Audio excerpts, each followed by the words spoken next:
Today, on The Roots of Ambition, we're sitting down with the man whose life reads like a movie. And someday it just might be one. Yeah. A kid from Pittsburg, California, who fell in love with boxing by accident. A young fighter with the left hook so devastating it made legends take notice. A world champion who rose fast, fell hard, disappeared, and somehow fought his way back again. Yes, This is not just a boxing story. This is a story about choices, consequences, redemption, and purpose. Ladies and gentlemen, today we have James, the Mighty Quinn Page, former WBA world champion, survivor, mentor, and a man rewriting his own ending story. Welcome to the Roots of Ambition. Welcome to the podcast, James. Thanks for having me. Thanks for being here. Thanks for making time. Yeah. But hey, really quick, bro. Thank you, sir. Thank you, champ, for giving us a moment of your time to invite you here, to get you on our platform to share your story, because your story is magnificent already. The conversations we had before this even started, I could already tell it's going to be juicy, brother. It's going to be great. Yes. You're going to help a lot of people. Definitely. That's my whole goal, man. You know, that's the whole goal, to get the story out. Yeah. Tell people the do's and don'ts. You know what I mean? Just so happened that, hey, I won a world championship. You know what I'm saying? That's right. Every fighter's dream. Absolutely. And, every kid's dream. Every kid's dream. Every kid's dream. Yeah, exactly. Every kid's dream. And you know, it wasn't all peaches and creams as per se, as they would say. Absolutely. You know what I'm saying? Winning the belt and everything it was, but things happen. You know what I mean? The career went left. Yeah. You know what I mean? I had to deal with the consequences of it going, the bad side of it. And I picked back up, and I got my feet back set in stone. I'm working a positive role model, working with kids and doing the right things now in life, man. And so, man, champ, before we even get started, brother, all right, so this podcast, we go forward, we go middle, we go back in time, we go back to the front. We want to keep it rolling. Right, so for all the people, for the world, the young kids who don't know you, how would you introduce yourself to someone? As far as talking about my career and things like that. No, just introduce. Well, we're gonna go into all the details of what's happened to you and who you've been, where you've been. But who is James today, sitting here? Yeah. I would say if I met some kid, I would say, "Hey, how you doing? I'm James Page. How you doing? How you doing? You okay today?" You know what I'm saying? Yeah. Give him a little nudge and make him smile, you know what I mean? And just let him know that stay focused in whatever you do in life, pretty much. Stay focused. You know what I'm saying? Life's nothing to play with, you know what I mean? Life is no joke to play with. You got to apply yourself, stick to your goals, stay focused, and do what you got to do. Be a great person in life. Yeah. I mean, that's what I tell all the kids that I work with. Down in San Ramon at the Benjamin's Boxing, Champs Boxing. Stay focused. I'm always joking with the kids. How you doing? Hey man, you're gonna be great one day. Can you tell your mom I want an autographed picture of you? I know right now. Yeah, right now. So I know you're gonna be great one day. I have this little girl named Delilah Quesada. Okay. And she's like a little star, man. Oh, hey, did you tell your mom? I didn't get much my picture. Did you tell your mom I want an autographed picture of you now? She said, "Oh, I forgot." Come on, don't forget. So I'm gonna go see her after Leah when I go to the gym. She's probably gonna be in the gym. Mess with her again. Can I get my picture still? You know what I'm saying? So I see your videos and stuff, and obviously you are very impactful to a lot of the youth. You have this youth program. I've been, you know, and when I see you there, you seem like you're just bright and you're just happy to be there. So you're obviously making an impact on these kids, whether you know it or not. Right. Yeah. Growing up, did you have something like that? Like you had people around you when you were a kid that inspired you, or how was that growing up? Growing up in Pittsburgh, my first inspiration from boxing was when I found boxing. I was 10 years old. I lived in Pittsburgh. You know, it's like in the bad part. I'm talking about like New Jack City, Pittsburgh. You know what I'm saying? Like, you ever seen picture New Jack City? Yeah. Oh, the yeah. Movie that's why I was born and raised in Pittsburgh. This is back in Like I was in the 70s and the early 80s. It was like rough. It was like New Jack City. Yeah. Right. Literally, you've seen the movie. Yeah. It was like living in New Jack City. So, but they had a boys club. They had a boys club around the corner that had been there since like when my mom and them were kids. You know what I mean? Yeah. So my mother told me, hey, we were sitting in the house doing something, like listening to probably a Prince song or something, I think.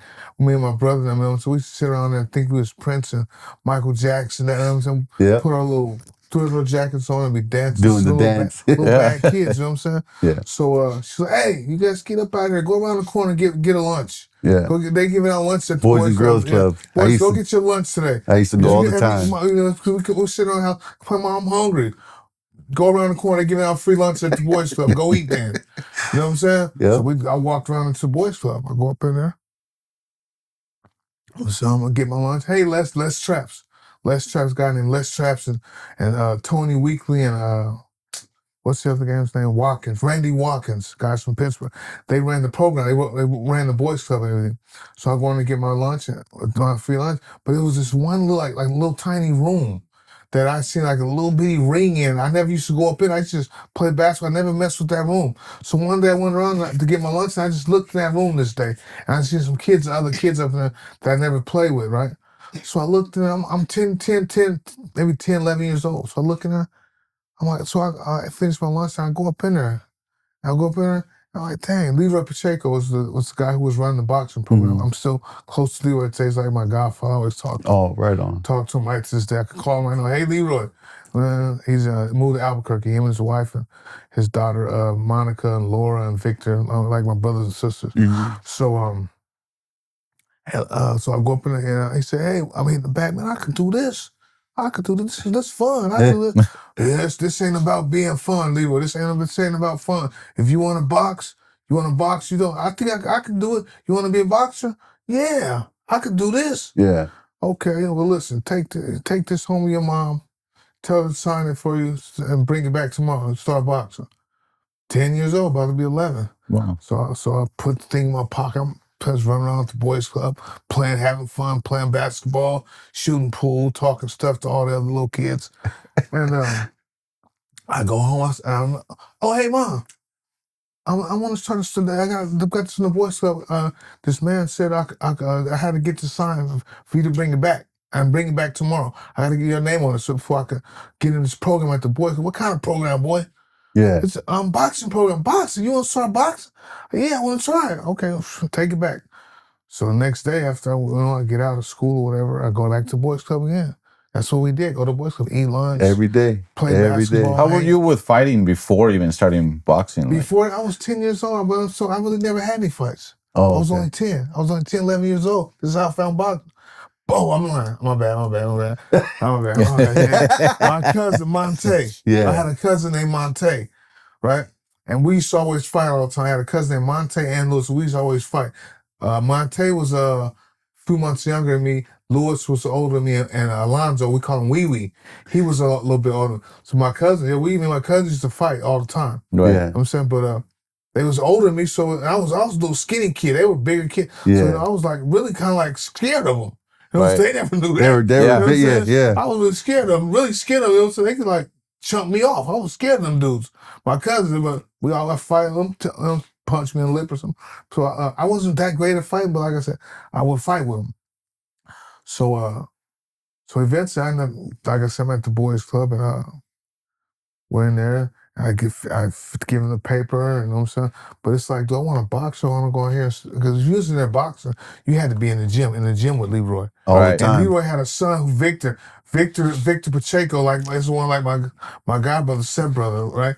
Victor used to like literally kick my ass. You know what I'm saying? Leroy, when I started boxing, Leroy used to make me as the sparring partner for Victor. He used to use me as a sparring partner for Victor. He would tear you up. Victor had been in the gym with his dad for probably, so I don't know. Yeah. I don't know how long Victor ever been boxing. Yeah. If I was getting at Victor would be like. So you were just a punching bag with legs. Exactly. Pretty much. a target. So, but Leroy seen that I still came back. Because I think what happened was all the kids used to come in and sign up. Leroy ran the gym. the gym and the boys club. And Victor was his son, so obviously he had to box.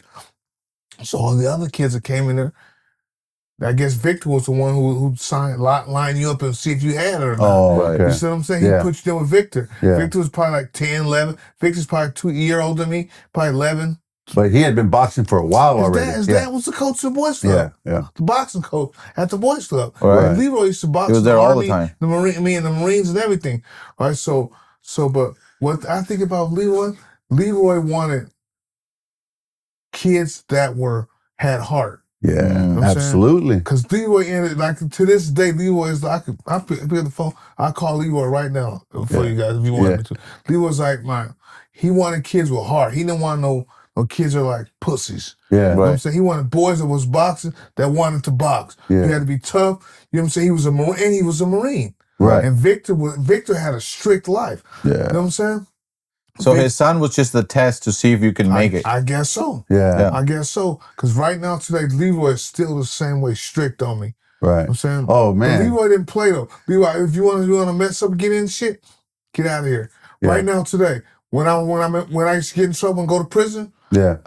cut me off. Right on. You know better. Yeah. You know what I'm saying? Absolutely. You know better. We all need a guy like that. You know what I'm saying? I got That's in right. trouble, went to prison. Just don't call me. Yeah. You know what I'm saying? But You I know get better out, than that. I get out. Hey, what's up, son? What you doing? Yeah. Your mom's here. It's Kathy. Kathy, mom's right here. Kathy's right here. Oh, yeah. What you been on, nothing? In prison, call you up. I ain't trying to hear it. Yeah. You knew better. Yeah. You knew better. Yeah, you need tough love. I brought you to my house. You lived with me.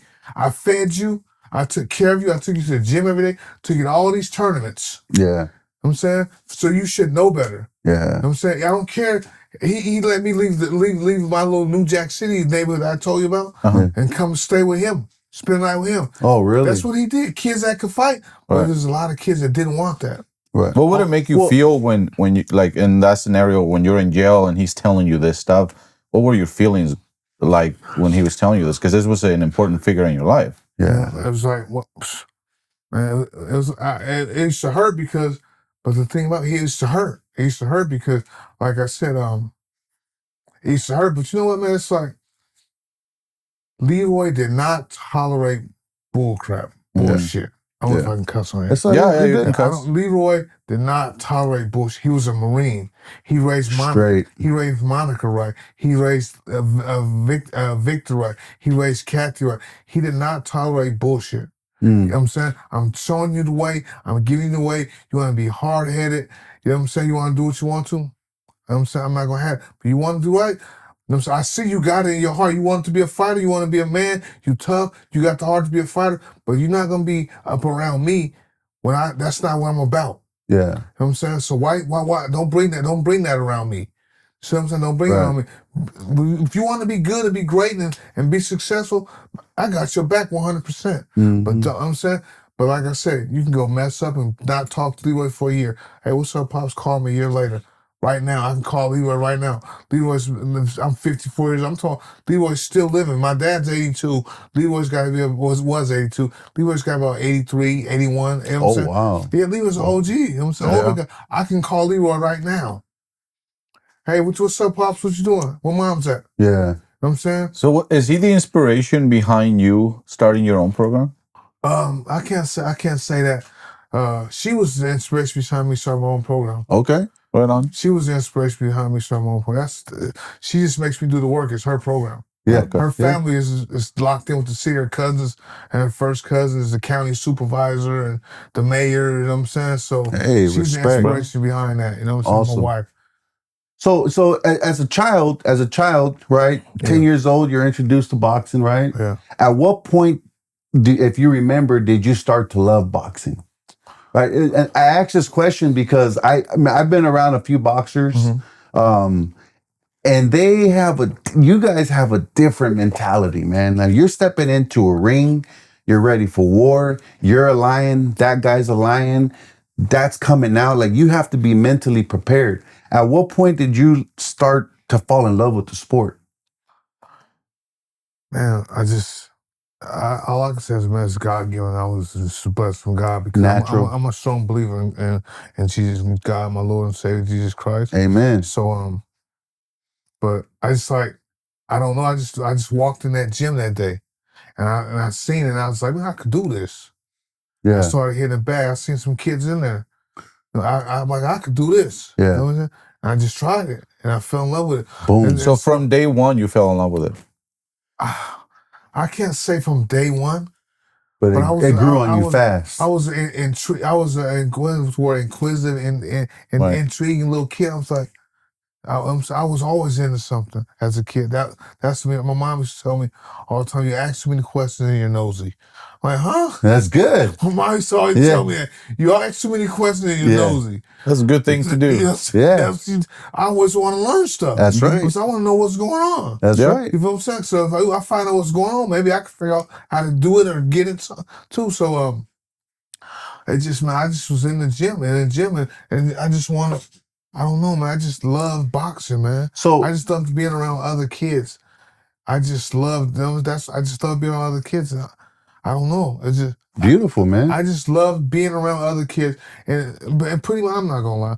But another thing, I grew up in Pittsburg. Like I said, I grew up in Pittsburg, California, and back I call it right now. That's the little New Jack City. Yeah. You know what I'm saying?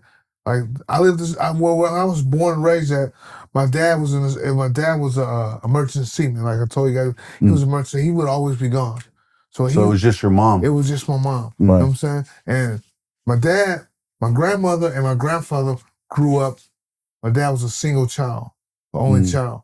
So he was like spoiled coming up. So he met my mother, and plus my dad is 10 years older than my mom. So here's my mom, 17, 18, and you got this 28-year-old. Back then It was normal. It was normal. Yeah. My dad was my mother was 17, 18. I think she was 16 when she had me, 17. So it was, but it was normal though. Right. Yeah. You know what I'm saying? So Pops was 26, an adult. Yeah. Working, nice little Cadillac. Doing good for himself. You know what I'm saying? Doing good for himself. But he lived with my grandma. I lived uptown. This place called School. It was a nice neighborhood back then. I guess him and my mom met and they hit it off and they started hanging out. And then she got pregnant with me.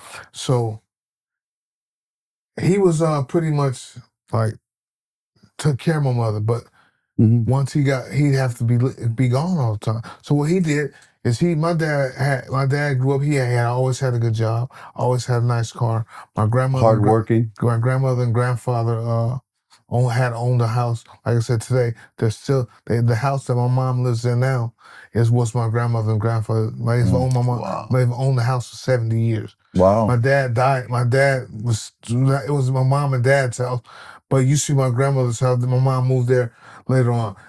When I sold the house and moved in with my grandmother and grandfather and took care of my dad.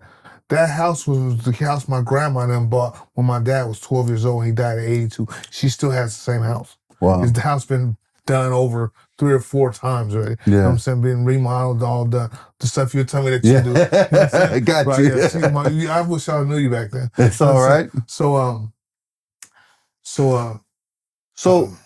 man, champ. Yeah. At what point did what's his name again? Was it Leroy? Leroy. At what point did Leroy said, "Hey man, we got something special right here, James"?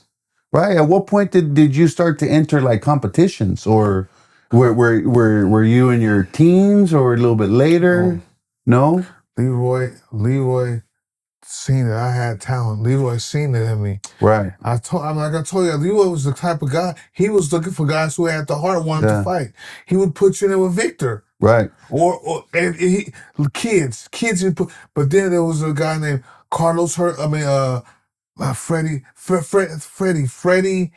If you came in there, you had heart. Leroy wants you in the gym. There's older kids. Yeah. So eventually he's seen who had heart. He would take us to the tournaments, to all little tournaments. Yeah. I was 11 years old. I was going to tournaments. My first time I was 65 pounds. 11 years old. So that's basically within the year. 11 years old, 65 pounds. I fought my first amateur fight.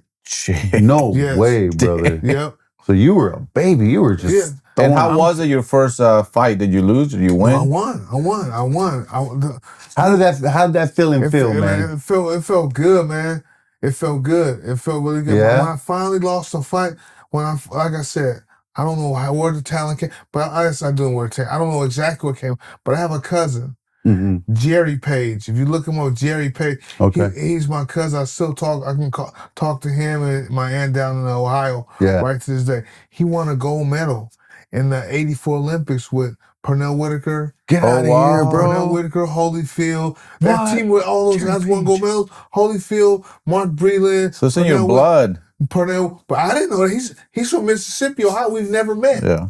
Oh, really? No, I met him. I've met Jerry. I've literally been in the same room with Jerry maybe 5 times in my whole life. Wow. Oh, wow. Not even that. You know what I'm saying? I probably talked to him, but before that, I had never met him. Until I started boxing. My grandma told me one day, you got a son. I mean, a cousin back in Mississippi and Ohio that fights. He's going to the Olympics. What? No. How old were you when you realized that? About 13. Holy shit. And he went to, it was 1984. Yeah. They all won gold medals. That's bananas, brother. Yeah. Pernell Whitaker, I was born that year. Yeah.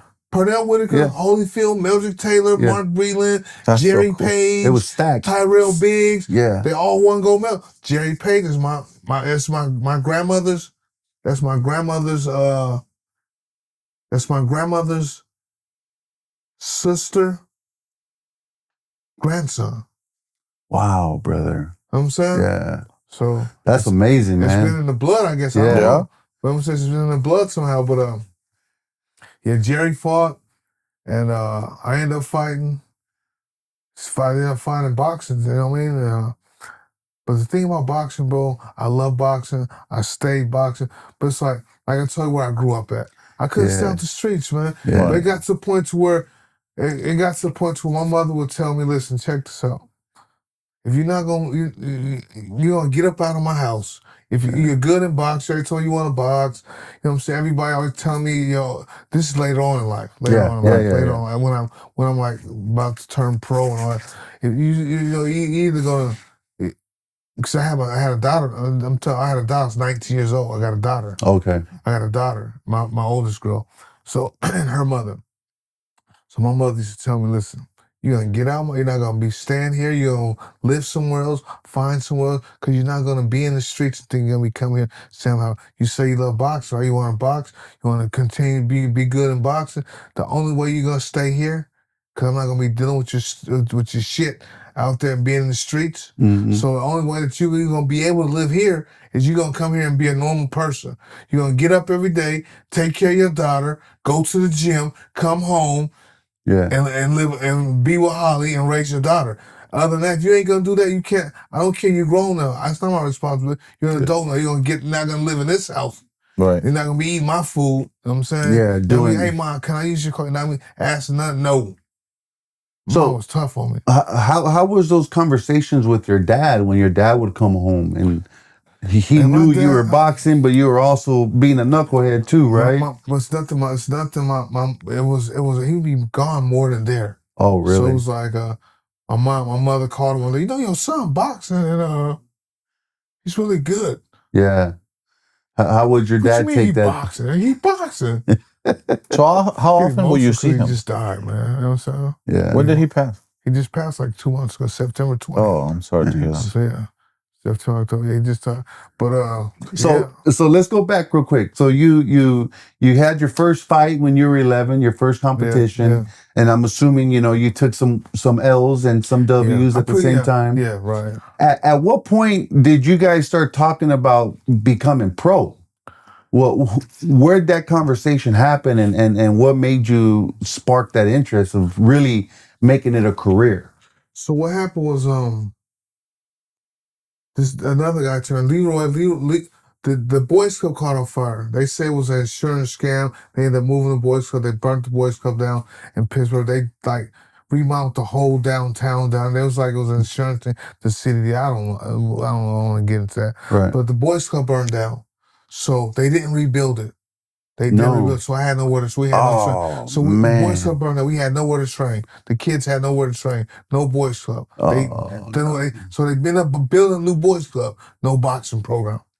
Oh, You know what wow. I'm saying? And Leroy was like, he was upset, obviously. So Leroy was hurt when I was hurt, but me and Leroy was so tight that Leroy would train me, so take me over to a gym in Concord called the Little C Athletic Club.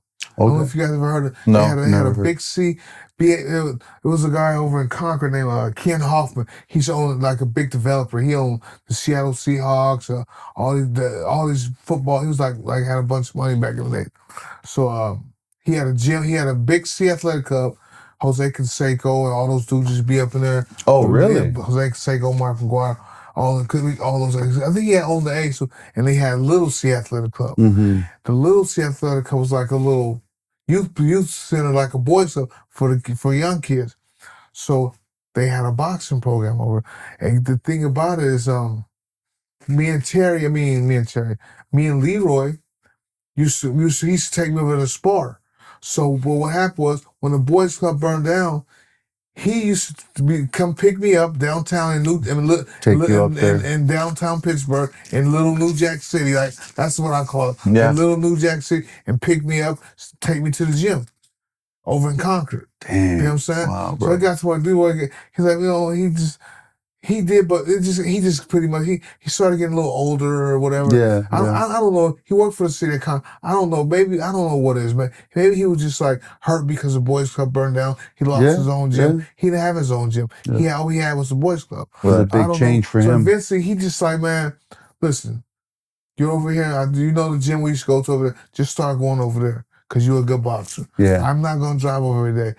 The guy over there, Terry Lee that runs the gym over there. You know, he's a good coach. Start going over there. So now, I would go stay at my grandma's house a lot. You know what I'm saying? Up at my grandma's. Was it closer? No. I remember my grandma told you when my dad's mom. She had the nice house. Yeah. My dad, everything, but it ended up turning bad neighborhood too. But so what happened was I was staying with my grandma. My mom was like overseas. We went overseas with my dad. Mom went over and lived with dad. She wanted to be with her husband. So grandma got the kids.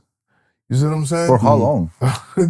Mom just like, man, listen, I want to be with my husband. You know what I'm saying? So she just like, I want to be with my husband. So we stayed with grandma for, I don't know, I can't even remember. But I know my grandmother, my mom used to take me to the big Seattle Athletic Club, and she wanted to be with my dad. So I think they moved to like Hawaii or something. Oh, wow. Or was it Japan? I can't remember. I don't know. I'm going to ask my mom where they was at. I think it might have been Hawaii. I think they had moved to Hawaii. My dad was on a ship in Hawaii for like a year, 2 years. The ship was docked in Hawaii for like years. Yeah. So my mom would go there 6 months, come back. You know what I'm saying? Go there 6 months, come back. And we'd be at my grandmother's house. You know, in a nice neighborhood. Yeah. You feel what I'm saying? At the time. At the time. So at the time. So grandma and grandpa, that was our thing. That was our daily thing we get to do during the day. Get out of school, go to Concord to the city. You guys know what Concord is, right? Yeah. So they would take you there, your grandparents? My grandparents would take me to the boys club, to CYC, where I could continue my boxing career. Right. You know what I'm saying? So what happened was so I just keep going over there. And Terry Lee, the guy over there, see me, like I said before, I grew up in Little Pittsburgh, Little New Jack City. Yeah. But and that's like I always was attracted to that. Yeah. The bullshit. That was right. The bullshit, just like I was attracted to boxing. Mm-hmm. You know what I'm saying? All my friends did boxing, but all my friends were in the streets bullshit. It seemed familiar. It was familiarity, yeah. Exactly. Yeah. So it's like my grandma was like, no. You see, I'm getting older now. Yeah. I'm older. At that time, how old were you? 16? 15. 16. No. 14, 15. Okay. 14, 15. So grandma was like, we're not doing that, dude. Pam, Sippy, this little knucklehead ass son of yours don't want to listen. You know what I'm saying? He don't want to come this and that. So So Mom's like, okay, well, I'll come back. I'll get him. Yeah. You know what I'm saying? So Mom had to come. I was listening, Grandma. I'm downtown hanging with the knuckleheads. And you're a bigger boy now. And I'm bigger. Yeah. You feel what I'm saying? Yeah. Everybody doing little shit they shouldn't be doing bad. Yeah. And I'm watching all this shit and I want to get involved in it too. Yeah. You feel what I'm saying? I don't want to listen. Y'all want to box? Yeah, I love boxing. Yeah. That's my thing, boxing. But I like being in the streets with my partners too. Yeah. You see what I'm saying? I like being in the streets. So when you were in the streets, were you also involved with drugs? Were you doing drugs? Yeah. Right? Yeah, but so this is what happened. Grandma was like, not gonna be living in my house doing that shit. Yeah. You feel what I'm saying? So Pam, bring your ass back over here Come to get the States. your boy. Come get your kids. I don't you know got time for this. Exactly. Yeah. Pretty much, right? Yeah. So what? Yeah, so Mom, okay, whatever. So Moms came back. You know what I'm saying? Where else we gonna live? We go back to little New Jack City in Pittsburgh. So it's like now I'm back in my environment where I like, you know what I'm saying? Yeah, all my friends at. Where you're comfortable. With my comfort zone. Yeah. So did it get worse since you moved back? So now when this is like 80s, 80s, like 87, 88. You know what I'm saying? The crack epidemic. Crack epidemic. Oh man. So when I go to a tournament, I go to a tournament in Raleigh, a national tournament in Raleigh, North Carolina. You know what I'm saying? The first year I went back, I went to Peoria, Illinois, and I fucking kicked this kid's ass. They robbed me. The next year I go back, I'm like, I'm gonna go back this year and win. I swear I could. Ricky Basler. Kid's name was Ricky Basler. He was 16. I kicked his butt that year too, I thought. Oh, really? They give me silver medal. So when I come back this time, I was pissed. I'm like that. Went to nationals 2 years in a row. Went to Peoria, Illinois. Then I went to then went to Raleigh. They robbed me 2 years in a row. I know I won. Yeah. So I come back. When I come back at 16, now it's like when I come back at 16, I've been in training center and all that shit. So I come back at 16, all my partners are, hey boy, we out here getting money now. Oh, you know what man. We getting money. You out there with that boxing shit. Yeah. We making money. We got our own money. Yeah. I ain't got to ask my mama for nothing. So they're showing you the stacks. Man, I'm telling you, how y'all get that? Selling. Man, this look. Yeah. What's that? Man, it's coke, crack. Yeah. Everybody making hella money. All the old people gonna buy it from you. Yeah. In the hood. Right. But see, before that, New Jack City, everybody was on heroin. It was heroin. Yeah. It was fun. You gotta remember this. Everywhere. I was born in the 70s. It was heroin was the thing. Yep. Yeah. Down and when heroin was the thing. Until crack showed up. It was all heroin. Yeah. Everybody was heroin. You know what I'm saying? Moms trying to keep zombies. My mom's kept us about that. Yeah. Kept me away from that shit. You know what I'm saying? So she don't even know how she kept me out of it. Never tried heroin, never sold it, never touched it, nothing, right? But so when I leave and I come back, go to Nationals and I come back, like I told you, I've been gone for some months, you know what I'm saying? My polo partners, when I come back, they all tell me, bro, if you with that boxing, we making our own money. You can keep going, trying to go to the box, we making money. Well, okay, I want to make some money too. Yeah. You know what I'm saying? So you start selling. Here, look, buy a double up. Oh, go man. buy, how much money you got? I got about $28, $30. Come on, let's go. We're gonna go around the corner, such and such, and buy some break me downs. What's a break me down? Yeah. Listen, it's a big rock. He'll give you a double up. So you go spend 30 and make 60. Yeah, you're gonna flip it. Yeah, I'm gonna make 60. So I go around there, buy this big piece of crack for $30 and cut up and make $60 off of it. You feel what I'm saying? Yeah, so now I'm hustling. So now I'm 16 and I'm hustling. So you were at that point, you were crossed between this lifestyle and this lifestyle. You're in two worlds. You're in two different worlds, right? But listen. I started making so much money. Yeah. I started making so much money. I'm like, shit, I'm not going to no boxing gym. Yeah. There's money out here. Yeah. You feel what I'm saying? I didn't see a boxing gym from 15 and a half, 16 to 19. So you stopped. I didn't see a boxing gym. Oh no! You know what I'm Okay. saying? I didn't even know what a boxing gym was. This is after coming back from the second time. From NASA, went to NASA right. the second time. So you're upset, you're pissed off. So my partner's in my ear. You get back, and these guys are making money. My friends, I'm seeing. So just real quick though, was your mom was money tight in your family, where it was a necessity looking for it? Were you guys were you guys hurting in that area for money? Yeah. My mom, she did the best she could. You know what I'm saying? She did the best she could, but the money was tight. But like I said, money was tight. But it was tight. But it was just about us just being hard-headed and bad, just being kids, yeah. Just being kids. You know what I'm saying? 100%. I'm not gonna lie. My mother, she always took care of us. You know what I'm saying? Right. She always took care of us. She had her little issues, but it wasn't nothing major. She was a good mother. Right. It was just the environment outside the door. Yeah, we lived in it. Yeah. We lived in it. Yeah. So my dad didn't know what he was doing when he bought that house. Yeah. He didn't know what he just, I could finally buy a house for my family. Yeah. Right. You know what I'm saying? But he didn't pay attention to the neighborhood. It wasn't like, he wasn't tripping. It wasn't like that really though. Yeah. It was like that it's like you had a street right here. You had 10th Street. You had 10th Street that went like this, right? Then you had Montezuma.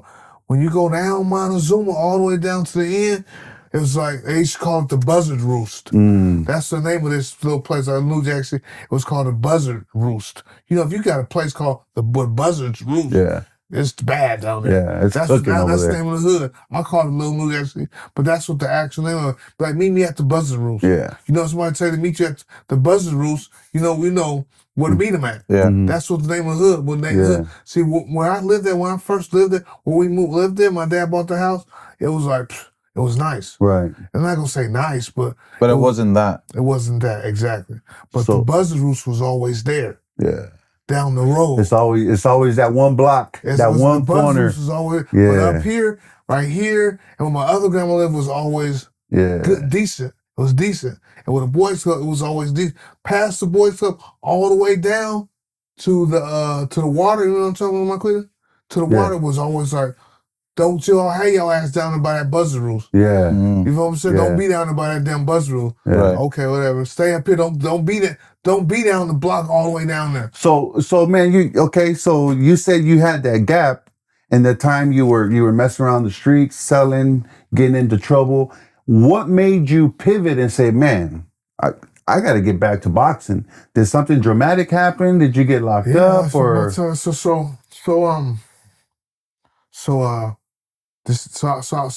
out there in the streets hustling, you know what I'm saying, trying to make money, you know what I'm saying, eventually smoking weed, you know what I'm saying, all this shit, you know what I'm saying, but, and that I had little habits here and there, you know what I'm saying, where we thought it was cool. Yeah. You know what I'm saying? We got money, we got coke, we thought it was getting high off of your own supply. We thought it was cool. Yeah. We not addicts. Yeah. So we ain't addicts. We got money. We got the cars. We got the gold limbs. We got the shoes. We got the girls. Yeah. You know what I'm saying? We ain't addicts.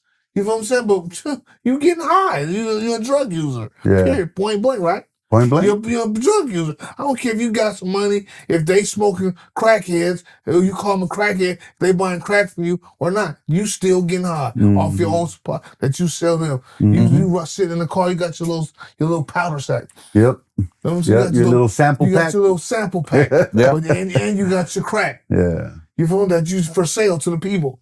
You know what I'm saying? Yeah. So you still using drugs. Don't make no difference. And you smoking weed.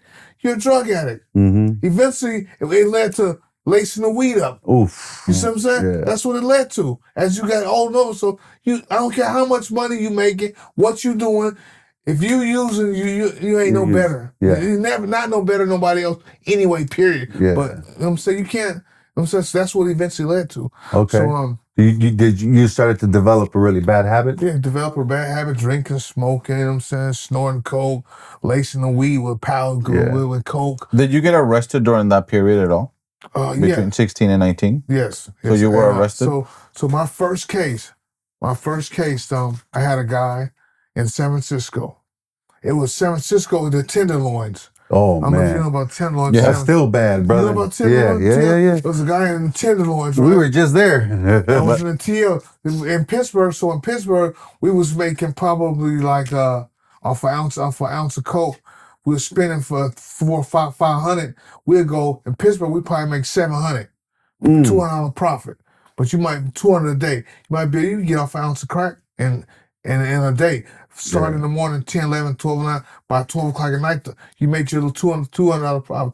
You ain't having to go to work, break your back, just sitting around, the money coming to you. Yeah. You feel that's why it was such an easy sell for the kids in the hood, exactly, man. you know what I'm saying? Yeah. Exactly. Yeah. So and it's $700. Why go work? Why go work? You spend 500. Yeah. You spend 500, right? By the end of the day, you make your 500 back plus 200. That's for when I was working for $25 an hour, I was making $200 a day. Yeah. I had to break my back in the hot ass sun. Yeah. You know what I'm saying? Yeah. Sawing stuff, cleaning up, hot sun. Top of roofs, a solar company. Yeah. I'm saying hauling solar panels up on the roof, clip them on. 200. When I come home, kids want me to come train at the gym. See the sun, I'm hot. You were in the sun all day. Yeah, right. You were dusted already. With a hard hat on. Yeah. It's 100 degrees outside. Yeah.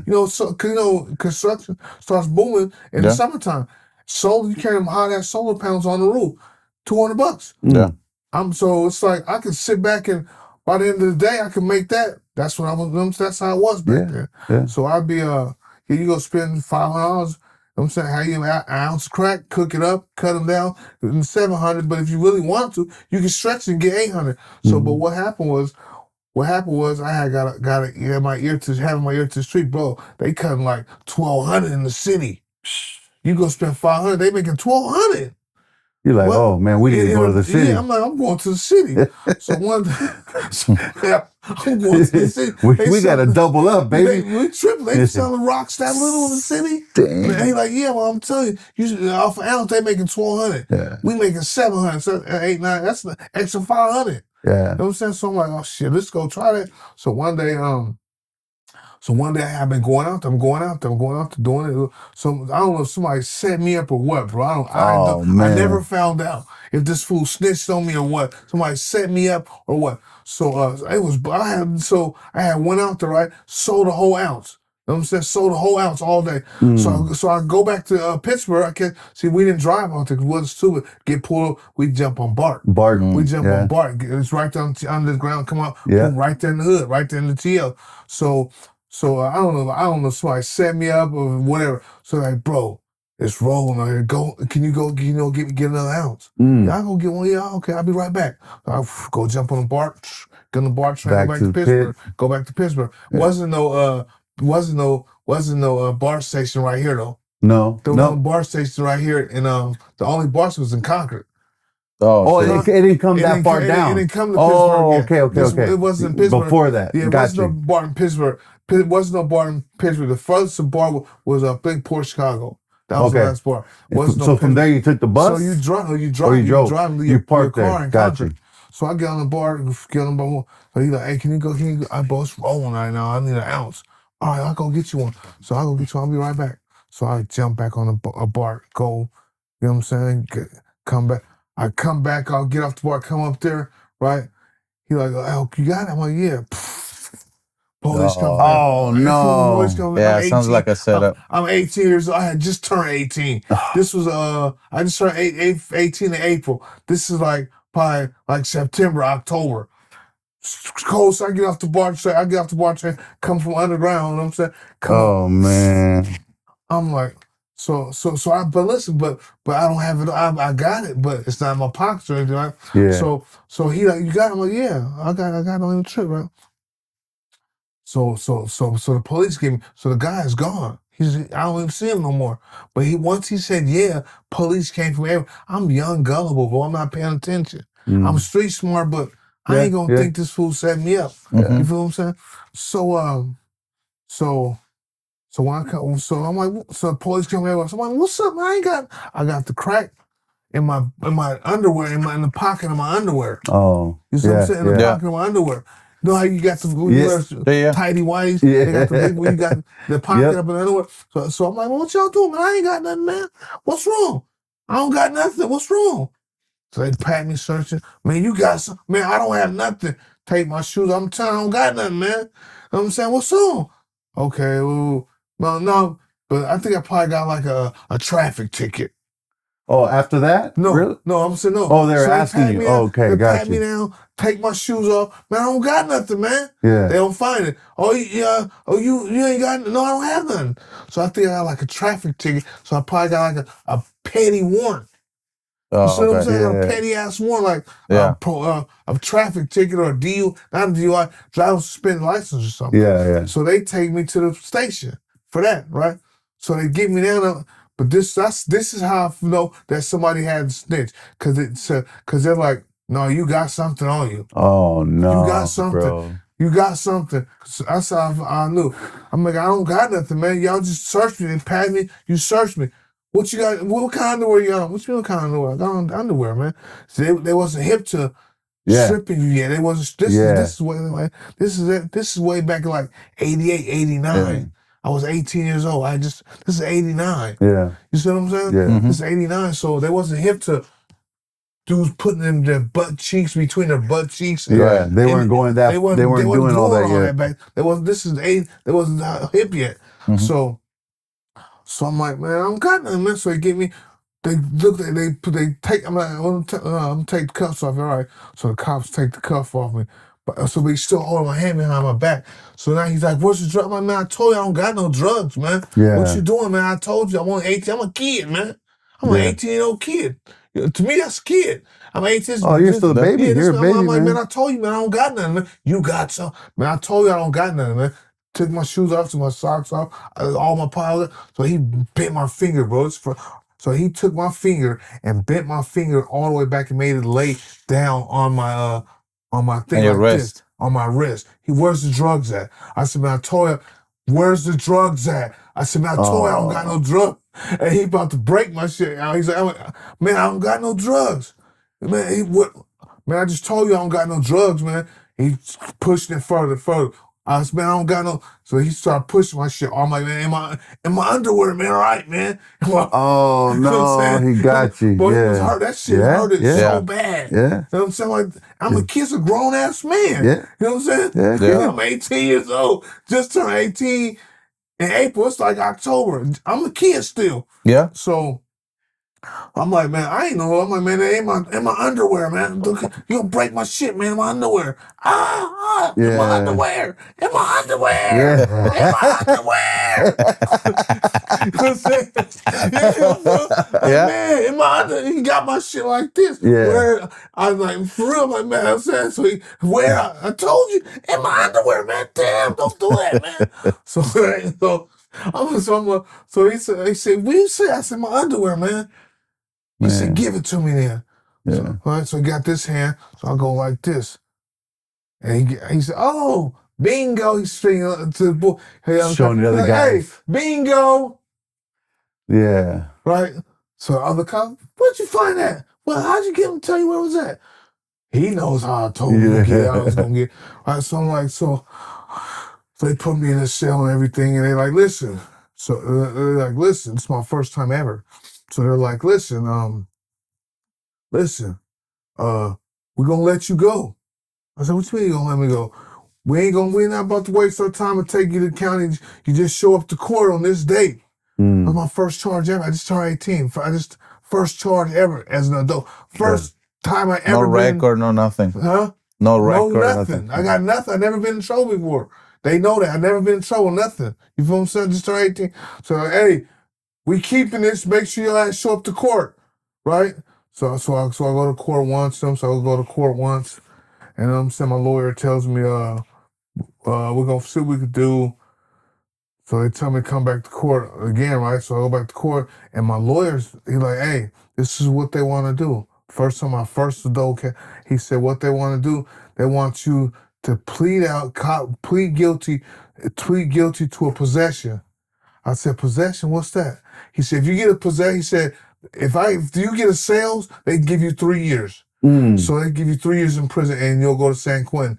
I said, San Quinn. They say, if you don't plead out, if they can give you a possession for sale, because it was all cut. They know you were selling drugs out there in Nintendo. They know that.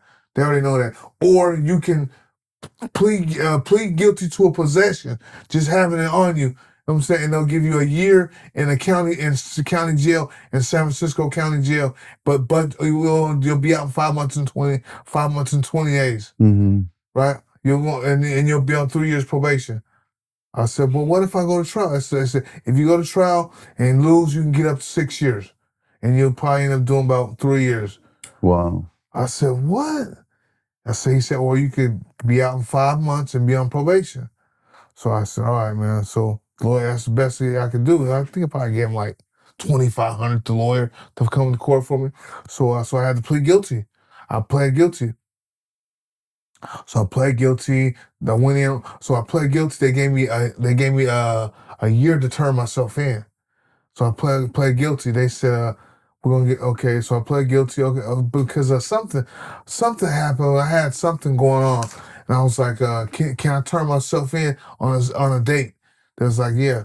So they gave me time to turn myself in, and when it was time to turn myself in, I'm like, man, I'm not turning myself in. I ain't going to jail. I'm not going to jail. So if a year passed, that's around the time you had your daughter, huh?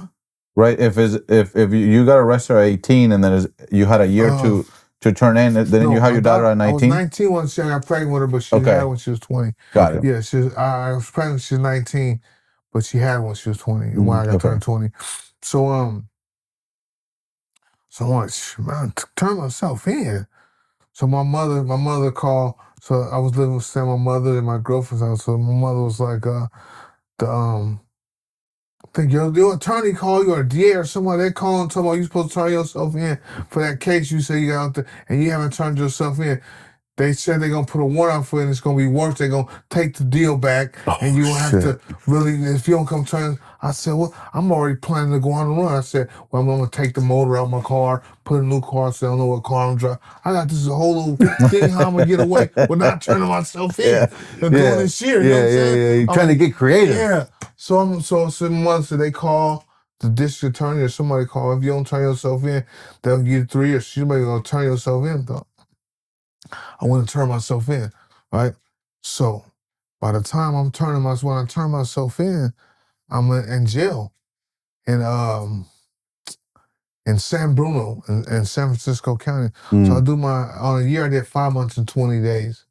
But I think I did like 6 months. I was having fights there. San Francisco guys was trying to punk me or whatever. So I'm having fights and all types of stuff like that. You have to protect yourself. So remember I told you I had a driver on suspended license? Yeah. Right. Remember I told you that?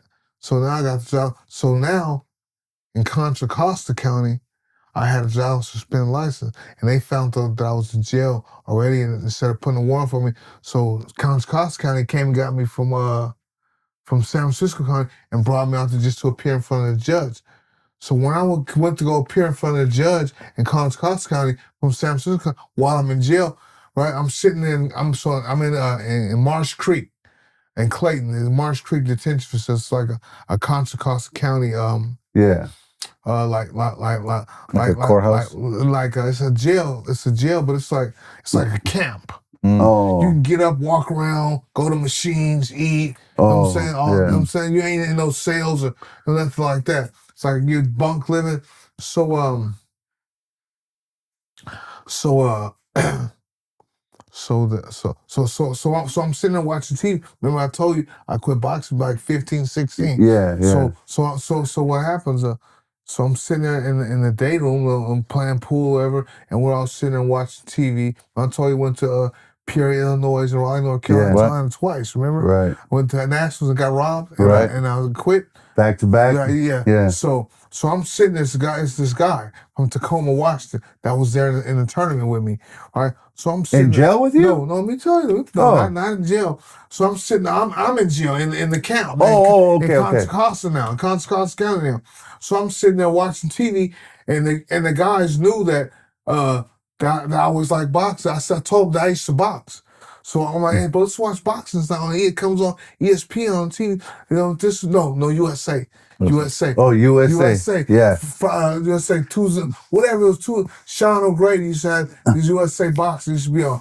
This is back in like 71, 81.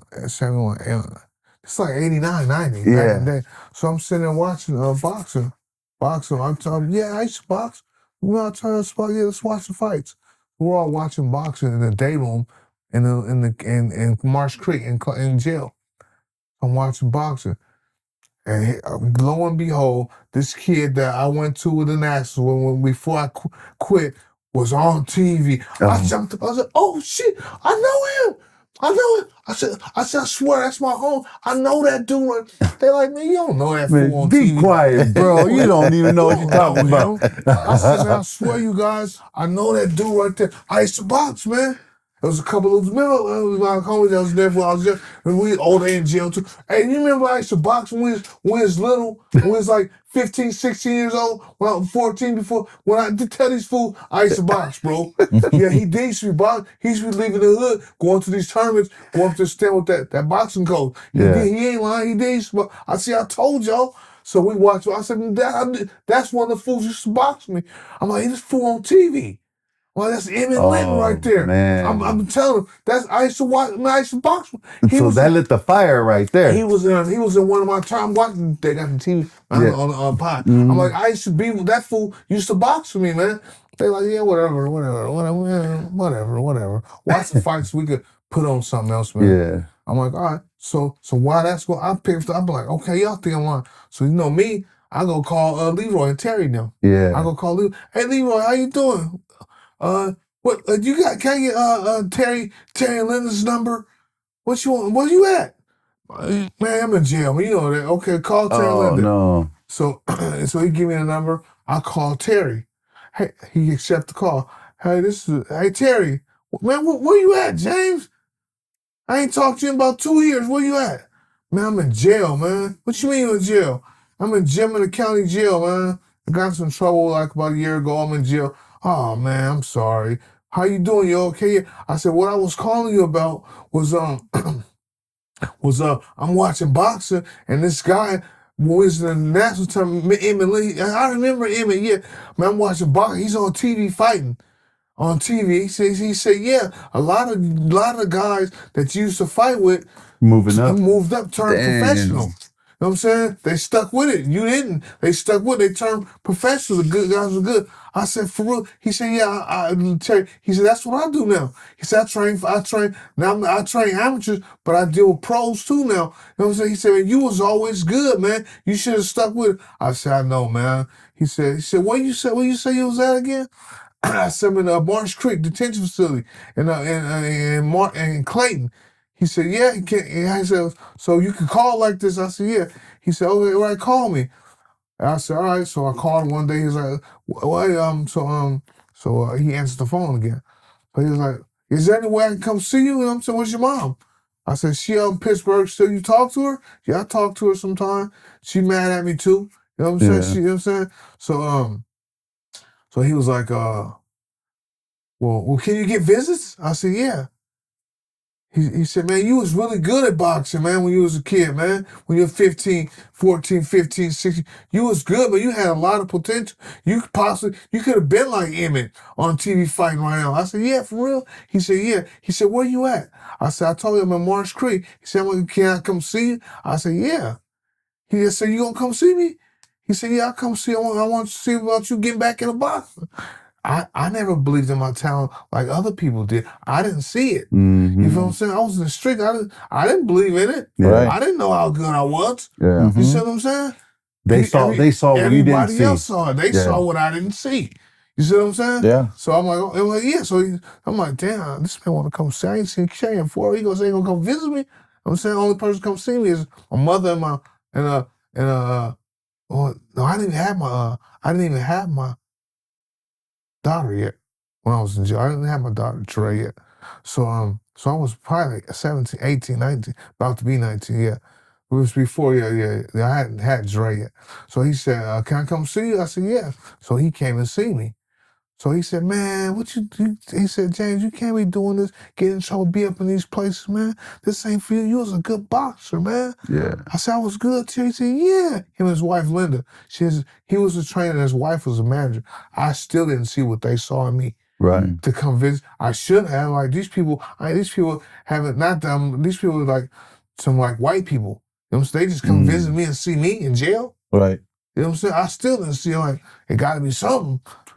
They both came to visit you? Yeah. Wow. Yeah, so the wife and they came and see me. And County Jail, I ain't talked to these people in 4 years. I called them out the blue. 3-4 years I ain't talked to them. So you left a real huge impact with them, man. I had to, yeah. So I called. I said, man, only reason I'm calling them is to say I'm watching Emmett on TV. Yeah, You know what I'm saying? yeah. And they was like, yeah. So it just so happens. That's why I believe in God so much. So I believe in God. I believe in God. So they told me, listen, we gonna come see you. Where you at? Well, so they came and see me after we should. They're like, man, don't you know that you could be up there with Emmett? Mm-hmm. You had that. I said, for real? They said, man, you have that much talent. You was a bad kid. You was a bad kid, but you could fight. They said, so what do you want to do? What do you want to do when you get out here? You called us. Would you like to get back in the box? I said, yeah. And I said, yeah. I said, yeah. See, they knew how good I was. Yeah. So they're willing to help you out, get you back in there. Yeah. Right on, man. Yeah. So they came and see me, put money on my books. So I could buy little stuff to train with, food to train, waters, you know what I'm saying, running shoes, all that stuff. So you started. What was going through your mind that night after they left? They came, they visited you, they told you, they put all this positivity back in your head.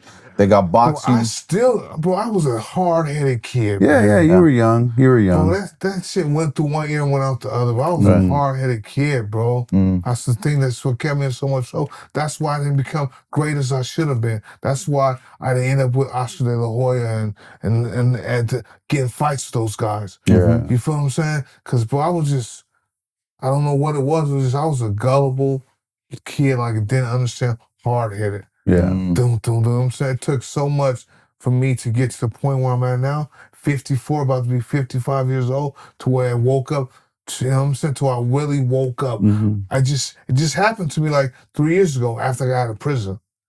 You see what I'm saying? Because I've been in prison. Right. And we haven't got to tell you guys about that yet. Right. You know what I'm saying? So anyway, so what happened was, so Terry and they come see me. So they come see me, put money on my books. You okay with it, baby? Okay. So they come see me, put money on my books, tell me what to do, stay in contact with me, and tell me, hey, run every day, eat right, eat the best. So I know you're in jail, so you can't be able to eat. But when we get out, we come back to the gym. Yeah. I said, all right. So I got out. So I trained. So they were from the Concord area. The Martinez Concord area. Okay. So my oldest daughter, we hadn't had my daughter yet. My oldest daughter's mother, I called, I said, man, I'm going to start boxing. She said, boxing? I said, I'm going to be a pro boxer. What you mean you're going to be a pro boxer? Yeah. She didn't know, never told her the story about ice boxing and all that. Oh, so she didn't know. She didn't know about that. Right. All she knew was I was a hustler. Yeah. Right. In the streets when I met her. You were a knucklehead. I was a knucklehead in the streets as a hustler. You know what I'm saying? Always kept some money here, this, you know what I'm saying, whatever. That's all she ever knew me at. I said, I'm going to start boxing. You ain't going to start boxing. You can't box. You can't fight. Man, I used to box when I was little, girl. You don't know. You just don't know. I used to be a boxer. For real? Yeah. So I said, watch, I'm going to tell you when I get out. I said, my old coach, when I used to box, I hadn't talked to him like 3 or 4 years, came and see me. And he told me to start back running and get out, and he going to get me back in the boxing. But I didn't know that he was about to get me into pro boxing. He just he came and told me, he said, man, we manage pros and amateurs now. I said, I know I'm pro. What's a pro? He said, man, if you fight, you can make $500, $1,000 for your first fight when you get out. I said, yeah. I said, okay, I want to talk about it. So I get out. Of course, I'm going to their gym. I'm going to their gym training, you know what I'm saying, and stuff like that. And before you know it, he's like, hey, man, you starting to look pretty good. I'm going to get you a fight, amateur fight. I'm like, all right. So he put me in an amateur fight, right? Man, this was like one of the #1 kids in the nation. Been to the national. That's what I had told you what I went to when I was 15, 16 years old. So it was like this guy like that was like 17, 18 years old, had been to the national, won the national, all that, right? Here I come. Nobody in boxing, amateur boxing, seen me or knew me the last 4 or 5 years. I get out. This kid will stop him in the first round. Beep, beep, beep, boop, boop, boop, boop, Oh, man. Knock him out. with a headgear, gloves on, that little big gloves on, shit. everything knocked him out. Everybody was like, Yeah. everybody was hecka happy, like they had. So after Terry tell me, man, you know who that kid right there you just beat? He's like one of the top guys in the country in amateur boxing. You mollywopped him in 1 round. How did that feel? Yeah, I was just How gonna does that say. feel? I told you I was gonna start boxing. Yeah. Right Telling my on, girlfriend man. at the time, Yeah. I told you I was gonna start boxing. Yeah, I was hecka happy. The next day, this amateur fight, man. The next day, Terry called me, hey, what you doing, Jane? Nothing, just kick. It was a boxing match. You know what I'm saying? Hey, we gotta go to Sacramento. Okay, for you so you can have some more fights. I'm saying, all right, I don't know nothing about boxing yet, just some contracts and stuff. Yeah. So he take me to Sacramento, signed me to a 5-year pro contract. Like that? The next day. Wow. What? Damn, that's crazy. It's like this. I'm like, what? I don't know nothing about pro boxing. Yeah. Right. You I just really don't know about amateur boxing. I just know how to box. He told me I was gonna start. I was good. I was gonna start boxing. Then I'm like, I told Holly, I'm about to start boxing when I get out. Yeah. Start boxing. All she ever knew, like I said, all she ever knew was a drug dealer. You feel what I'm saying? Yeah, That's all she ever knew when I met her. I was a drug dealer. Well, she was from the streets too, right? Yeah, she was from the street too. You know what I'm saying? Yeah. So she like, no, she wasn't really from the street. Oh, I no? was a white girl. Oh, really? She's a white girl. Yeah, Oh, she's a white shit. girl, but she like black guys. Yeah. She like hip black guys. Yeah. You know what I'm saying? But she wasn't really from the streets. She just like hip street black guys. Yeah. You know what I'm The saying? bad boys. Yeah, she liked the bad boys. Yeah. So like I said.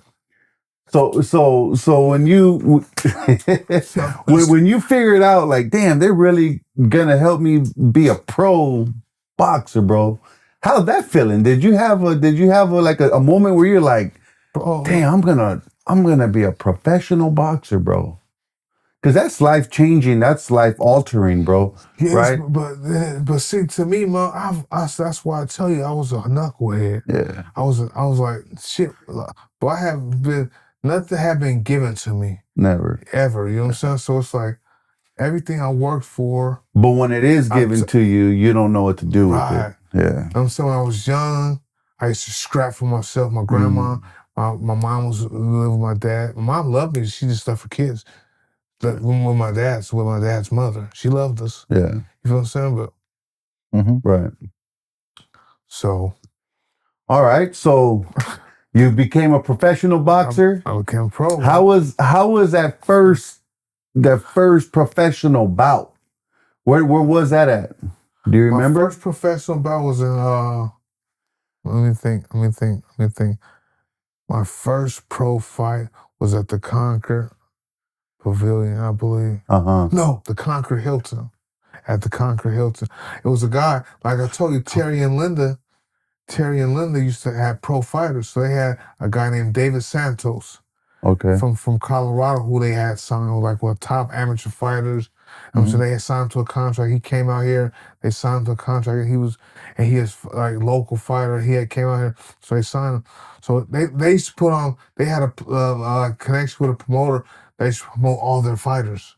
So he had a fight at the Concord Hilton. You know what Concord Hilton is? Yeah. Right across. I don't. The Concord Hilton is out by But what's Concord? The Concord Hilton is off of Diamond Boulevard, so I think. Yeah. Okay, I know what Diamond Boulevard is. Huh? Yeah, I know what Diamond Boulevard is, but I don't know if I've seen It's that. around that area over there. It's the Concord Hilton. It's over there. They used to promote local little shows, like little smokers up in there. So that was my first fight. Was on an undercard. And how did you do? I won. My first 7 fights, I was 7-0 with 7 knockouts. So I got to ask you, 7 knockouts. 7 wins, 0 loss, 7 knockouts. So I got to ask you this question: what goes as a fighter and now as a professional fighter at that time? What goes through your mind as you're like preparing or walking into that ring? Like what kind of mindset were you? I mean, you hear all the stories like Mike Tyson. You know, a lot of these guys are scared until they get that first hit and they wake up. What was going through your mind, or what would go through your mind every fight when you're walking into that ring? Bro, I was young, ambitious, and bro, I was big headed because everybody told me how good I was. Yeah. So you started to get that self-belief, that Self-confidence. confidence. Everywhere I went, like, damn, boy, you could. Everywhere I turn around. Yeah. But see, I never really started dreaming to become a champion and make them say $500,000-$600,000, them $700,000-$800,000 until later on. Right. You feel what I'm saying? I didn't dream of that. So I just so I got to ask this question: when they approached you to say, "Hey, you're gonna fight for the belt," right? Yeah. How was that feeling? Like, man, I actually have the opportunity to become a champion, Man, right? If I get through this guy, how was that feeling? Bro, I was so good. I'm not gonna lie, bro. I was signed with Don King. Yeah, yeah. Don King, he's a good man. He's sharp. I was a gullible 27-year-old, bro. Right. I was gullible. Yeah. Well, you're from the it's a different atmosphere, man. Bro, I'm with Don King. I went from the streets to with Don King every day. Yeah. Did you ever meet Mike Tyson? Man, yeah, Mike Tyson. I call Mike Tyson whenever. Right on, I don't call him now, but right now I talk. You ever heard of Zab Judah? Yeah. Antonio Tarver, the only man Antonio Tarver. Yeah. Those are my best friends, right? Them are the only two dudes I talk to every day, like it was constantly. But I don't talk to Mike Tyson. I don't talk for Zab and Antonio Tarver. I call them dudes FaceTime whenever. They're my boys. So, So when you were told, bro, you have the possibility to become a champ. I was gullible. What happened was the first thing when I got ready to sign with Don King. Yeah. Right. When I got ready to sign with Don King, because I had this partner named DeLawrence Miller. Mm-hmm. He used to try to be a promoter, a manager, dealing with rap guys, but he had a little some kind of salesman's job. Yeah. You know what I'm saying? And he knew that I was a boxer. He used to be in the streets with me before we were younger. Okay. He was in the streets with me. He used to run with you. We used to run with me in the street. We didn't run together. We was all in the same clique, in the same projects and stuff like that. But we never really too much dealing. So one day I seen him and I was like, "What's up, boy? Man, you boxing?" So yeah, but I'm still boxing. I turned pro. I'm still pro. I'm trying to be a champion one day. Well, yeah, what's your number? So he started pulling up on the gym with me, coming to the gym with me, carrying my bag, working, bringing me water, and just. You know what I'm saying? I'd go to the gym. He'd be right there with me. You know what I'm saying? I go to the gym. What time you gonna be at the gym today, bro? I'm gonna be there at such and such. I'm gonna pull up. He'd be there. All right, okay, cool. Pull up. So so he just used to be. So one day, I'm at home reading a magazine, and I see where Don King's office is in Florida.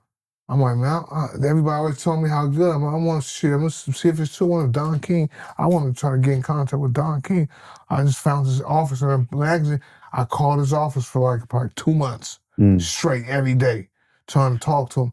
Don King was a promoter, man, back then. Yeah, he was. He was the biggest promoter in the world. You know what I'm saying? He was the guy too. Everybody always telling you how good you are. You know what I'm saying? Okay, man, I believe starting to believe this now. Yeah. Let me see if Don King believe I'm that good. Yeah. So I call, never got an answer.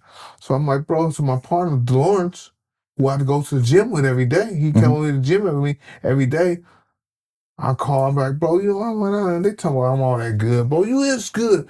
Man, I be calling this fool Don King, leaving messages. Well, he'll never call you. Don King, yeah. You know the promoter Don King? How you call him? I got his number out of a magazine, bro. He like, what? I said, I got his number to his office. He said, I said, well, here, take this number. Maybe you can get in contact. Yeah.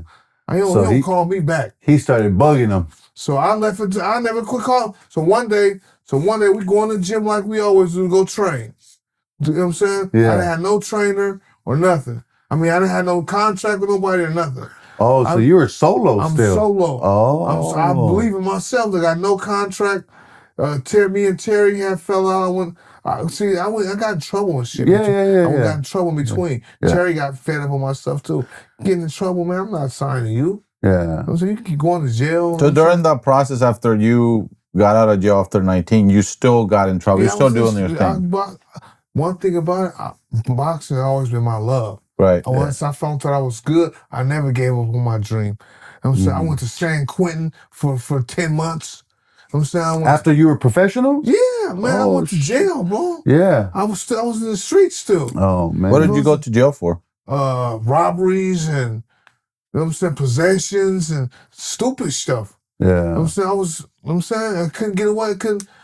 But one thing about I love boxing. I never would give up on my dream. Once everybody tell me how good I am, I believe I could do it. Yeah. So I always went to the gym still.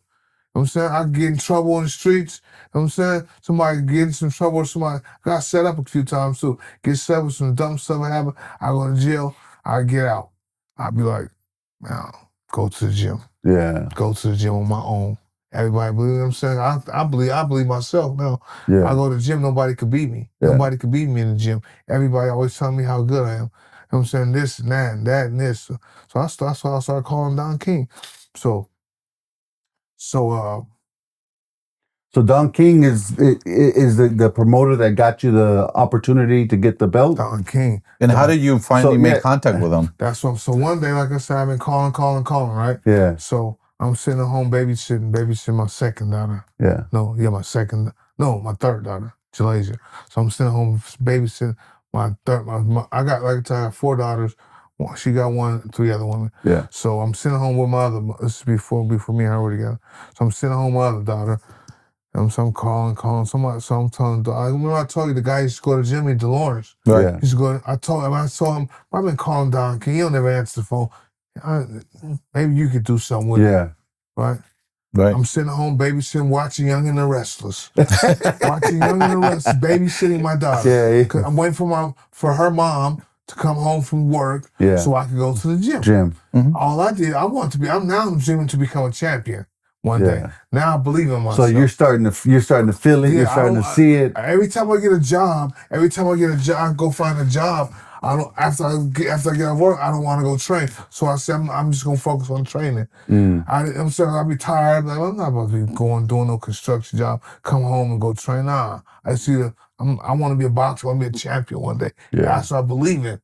So once my daughter's mother, so Nikki would come. That was my wife at the time. Matter of fact, once my wife, before me and her, she'd come home. I'd go to the gym. So one day I'm at home before I go to the gym, before she go, and my partner, he like, bro, he called Dorrance, the guy who's go to the gym. He like, bro, I'm like, what's up? Hey man, listen, I swear to God, I ain't bullshitting either, bro. I just talked to Don King. I said, man, you ain't talk to that fool. I said, man, you ain't. I said, bro. Blowing that smoke, bro. Don't call me playing, man. Yeah. He said, bro, you think I'm gonna play? You told me it's about to be Christmas time. He said, bro, you know I wouldn't lie to you. I swear. I said, bro, for real? He said, man, I would not lie. He said, I finally talking. He told me to tell you, keep your ass out of trouble, because he know you're a hardhead and we get in trouble. He said, for you to stay out of trouble, don't get into nothing. And after New Year, this is 96. He said after New Year, he gonna fly us down here to talk to him. I said, for real, bro? He said, I swear to God. I said, all right. I'm thinking he blowing smoke, really. You know what I'm saying? So we keep training. We keep going to the gym like we've been doing.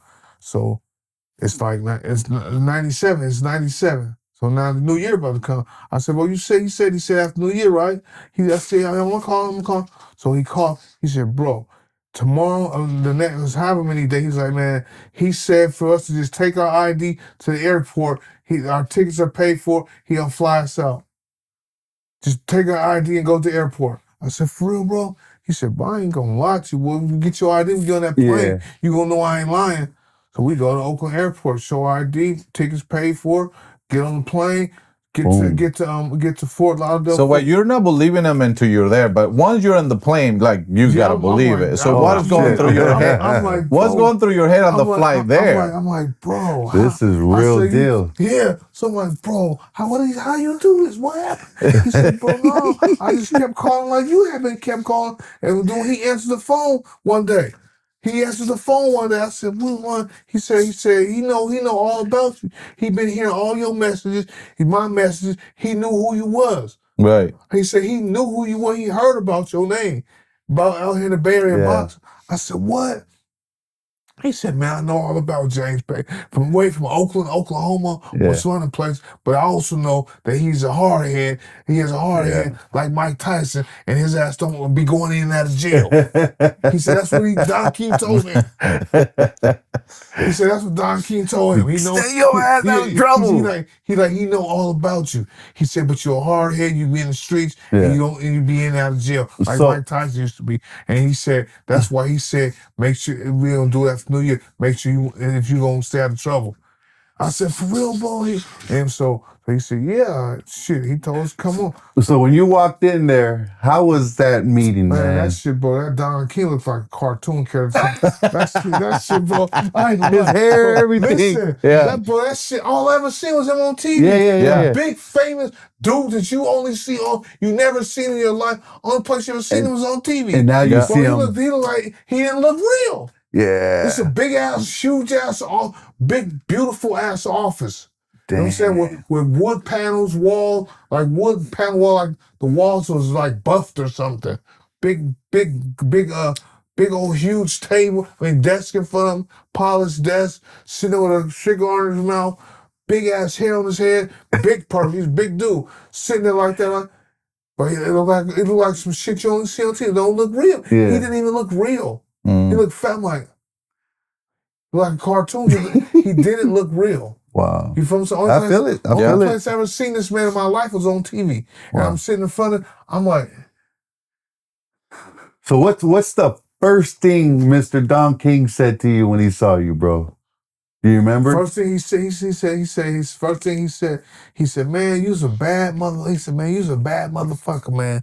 But you can fight. But you like to be in them damn streets. Yeah. He do his homework. He do his homework. Absolutely. He do his homework for you. He do his homework. Yeah. He's like, you be in that jail. I know all about you. You just like Mike, man. I said, what you mean? I said, man, he said, you be in the streets, you mess with them drugs. I said, man, I don't do no drugs. I'm like, I don't do no drugs, man. I've been in jail trouble, but I don't do no drugs. He said, listen, man. And he was puffing his cigar, that little goofy ass laugh, looking like a cartoon character. Man, this shit ain't real. I'm in a cloud. Yeah. It's like this shit ain't real. You had to pinch yourself, man. This real? Yeah. That's like, crazy. So he like, man, so what y'all want to do? Talk that cat smoke. What y'all want to do? I'm like, man, shit, I want to be a champion, man. I want to box. You know what I'm saying? I want to box, right? That's all I want to do is box. You know what I'm saying? Make some money, man. Become a champion. He said, yeah. I said, yeah. He said, shit, well, I'm going to make a champion, man. You ain't got to worry about that. And we going to make some money. I said, what's up? I'm ready to fight. He said, we all right. Yeah. He said, y'all going to be out? He said, y'all bring some clothes? I said, yeah, we bought a few clothes. He said, y'all going to be out here? Y'all going to be out here for a while? I'm like, huh? He said, y'all, the hotel, y'all gonna be out. Put us up in the Hilton, right next to his office for probably like a week. Yeah. You know what I'm saying? 2 weeks. You know what I'm saying? Gave us money, you know what I'm saying, to eat. You know what I'm saying? Just sign a name and eat and get, I guess, whatever, and then about a week later, hey, they come, I'm gonna send a car over to pick us up, take us to the office again. We sitting in front, I guess, got all the contracts right, you know what I'm saying? But I ain't read nothing. I haven't read anything. Man, I don't care, nigga. This Don King. Excuse me, I don't even call this Don King, man. I'm signing whatever he put in front of him. So he just signed it. I'm like, I'm about to sign. Yeah, you know what I'm saying? Gave me a little $10,000 signing bonus. You know what I'm saying? Wow. Yeah, because I'm thinking, hey man, if I sign, I'm supposed to get some money. I'm supposed to get some money. Don King got money, right? Yeah. That's what I'm thinking. I'm saying, oh yeah, you want some money? Yeah, man. I get $10,000. Just sign that line. Oh man. You know what I'm saying? Here, where? Okay, sign my life away. All right. Give me $10,000. You ain't going back to Pittsburgh. No, keep your ass out of trouble, bro. You ain't going back to, what you mean you ain't going back to Pittsburgh? Because now you're his investment, man. Yeah. Fuck, you ain't going back to Pittsburgh. What you mean I ain't going back to Pittsburgh? You ain't going back to Pittsburgh. Where I'm gonna stay at? Don't worry about it. So I stay in a hotel for about another week. maybe 2 weeks. Yeah. In the hotel right to the Hilton, right next. But I'm getting up every day, gotta go run. I was gonna say, were you working out? Yeah. Car coming to pick me up, taking me to the gym, drop me back off at the hotel. You feel what I'm saying? So that was way different now, like, bro. Damn. You're the BIP treatment now. Damn, this is big. Yeah. I'm like, bro. I was telling my partner, bro, we made it. Yeah. We made it. He's like, we ain't made it yet. We ain't got no belt yet. We ain't made it yet. You know, I'm sorry. But as a contract outside, all I'm looking for is the money, money value. Yeah. So all I'm looking, I never made more than $6,000 for a fight before that. Every fight before it just regular fights like fights I would have anywhere else. I'm getting 10,000, and 15,000 is gonna go up. I'm saying a fight for this is gonna be this much, this one. All of it's like if you fight for a belt, it's gonna be up. If I win a belt, it's a minimum of like 300,000 and up. Wow. I'm like, if I win a belt, I'm like, man, I need that. You feel what I'm saying? So I never made more than $6,000. That's game changing right there. I never made more than $6,000 in a fight. Yeah. And I gotta split that with somebody. So everything's just like, it's huge, you know what I'm saying? So how many fights did you fight under him? So or with a contract with him? So what happened was, like I said, we were staying there. I fought. Another thing. Everything I tell y'all is facts too. I'm telling you, everything I tell you guys is facts. That's your camera right there, brother. Everything I tell you is facts. Yeah. You said how many fights I fight with him? Yeah. Yeah. What I was about to say. In the history of Don King Promotions, right? In the history, this is what people don't know. This is why I want to be able to try to get a Netflix documentary or a book.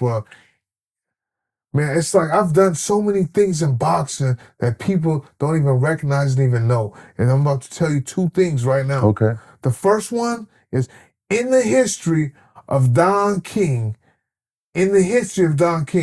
Don King has never signed a fighter and took him from 0 unranked in the world and to a world champion in 1 year.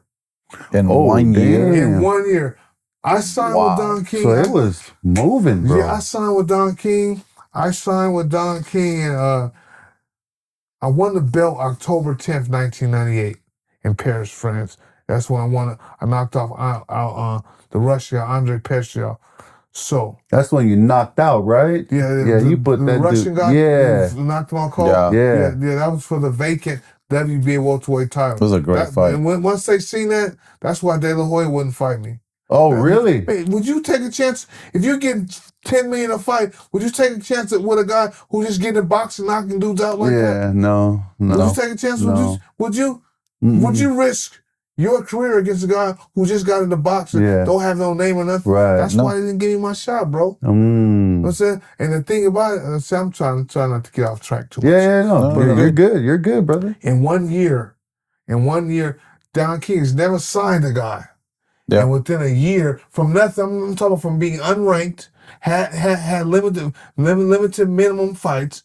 He took me from not even being known. Besides, I was top ranked with Bob Arum, top ranked, but I wasn't ranked. Yeah. From being unranked to being a world champion in less than a year. I signed with Don. I won a belt October 10th of 1998. I won the belt. I signed with Don King in the end of 97. Okay. In the end of 1997. How did that? By October 10th, 1998, I had won the world championship. How'd that feel, bro? Winning the championship? Can you just paint a picture for the people? You went from like the neighborhood, right? Struggles, right? Jail to a father, to becoming a professional boxer, to meeting Don King, right? And within a year, you put on a belt. You knock somebody out to get that belt. How'd that feel? Because you lived a dream. Like, I was a kid, right? I grew up watching Cesar Chavez, right? Mike Tyson, Holyfield, Buster Douglas, right? Foreman. And I used to dream about being a boxing champion, bro. And I'm literally sitting next to a champ. How'd that feel? Man, it's So it's like Was it unreal? it was unreal, but it's like in some way, it's like I don't want to say I took it for granted, but I knew it was gonna happen some way. Right. Everybody been telling me lots of stuff about you good. It's like I just, you know what I'm saying, But like, at the same time, you put in the work to get there, bro. Yes, I know, but it's, and the thing about it, it was the first time I ever been out the country. I went to Paris. I did it in Paris. I never been out the country. Didn't even ever had a passport before that. so it felt good. Yeah. You know what I'm saying? It's like, I know, and I studied, and I've been studying this too. I seen him and Pernell Whitaker fight, the fight with Pernell Whitaker and Pestriaev. So I'm like, man, I don't know. Pernell didn't knock him out, but I'm like, well, he beat him. Like, to me, but I started believing in my talent. It's like, nice, bro. Listen, I'm not gonna lie, bro. Just seeing him, listen, I'm not trying to be arrogant. I believed in my heart. Yeah. I'm watching, man, my dream was to fight Chavez. Yeah. That was my dream to fight Julio Chavez. I felt that I could beat Chavez. Right. I started believing in myself. Yeah. Right. I'm like, damn boy, if I ever get a shot with Chavez, I'm gonna give him the blues. I'm gonna box circles around. This is what I'm gonna do with Julio. Yeah. I knew how to beat Julio. Yeah. I felt in my heart that if you put Julio Chavez in front of me, I would have beat him. Yeah. You know what I'm saying? But we never fought. I respect him. I got to meet him. I love Julio. I respect all the older guys who paved the way for me. Right. You know what I'm saying? But it's like, even Pernell, I loved all the dudes that paid, because I'm sitting at home watching all these guys on TV, hoping to get a chance to meet them or fight them one day. Yeah. And when I met Don King, I'm telling Don King who I want to fight and this and that. And so I'm like, man, what was his reasoning why you couldn't get those fights? Like, bro, listen, Carl King, his son. See this is where the problems came in. Don King was my manager. Mm-hmm. He made me fire the guy DeLawrence that I used to be on before that. Don King, people don't know it's a cold business, bro. I bet. Yeah, he made me literally, listen, if you want to go to Paris, France, and fight for this world championship, you have to get rid of him. This guy start hanging with you out the blue, you start calling you, talking to you, you know what I'm saying, just clipped on who I used to started calling me, he's out of here. Or you're not going. The business is dirty, bro. Right. The business is dirty. Are you still keep in touch with him? DeLawrence don't talk to me to this day behind that. Don King from that relationship, bro. Oh. But but listen, but I told the argument with him, bro, I was doing boxing. Bro, I was been boxing. Yeah. I called Don King for 2 months before I gave you the number. Yeah. Right. He just finally called back. Oh, it's not how many times you call us what I said. Yeah. Man, come on, man. That man Ben knew who I was, man. Yeah. I was boxing before you started going to the gym with me. Everybody told me. So he was trying to take credit for that. Yeah, everybody told me I was going to be a champion one day. Right. I'm saying, before I even started hanging around with you, before you started hanging around with me, you was right there in the streets with me selling dope and shit. So how you knew I was going to be a champion? I brought you in. Yeah. I'm the one who started boxing. Then brought you back in. Yeah, you're the one who became a professional, bro. And then brought you back in. You put in the work. Yeah, so me and him fell. So Don King was like, because what happened, I ain't gonna lie. Don King, what happened was Don King knew he was gonna end up being a problem. He knew it because I didn't know behind the scenes, this fool was working for the money for him. He had my best interest. You see what I'm saying? He had our best interest. He wanted to get the money out of Don because he knew Don was going to do exactly what he did. Mm-hmm. And then I ended up going to sign with Jay Prince. Yeah. You ever heard of Jay Prince? Yeah. I ended up going to sign with Jay Prince but I already had a Jay Prince, and Don King made me get rid of him. Yeah. They all do that. All the promoters do that. That's what they do. Once somebody start knocking on their door, like, come on, bro. I'm trying to watch out for my man. Make sure you pay him right. Yeah. Because he's watching your blind spots. They don't want that. They don't want you they don't want. They don't want no. You're not this. See what you got to remember. These dudes been doing this. I was born in 71. Don King way before that. Muhammad Ali. Yeah. Mm-hmm.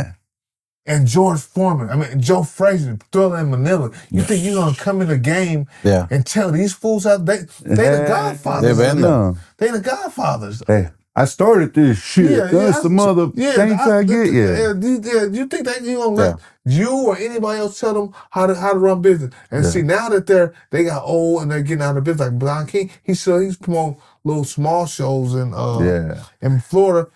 Bob Arum, he's old, top rank. He's about to. You know what I'm saying, he might be giving.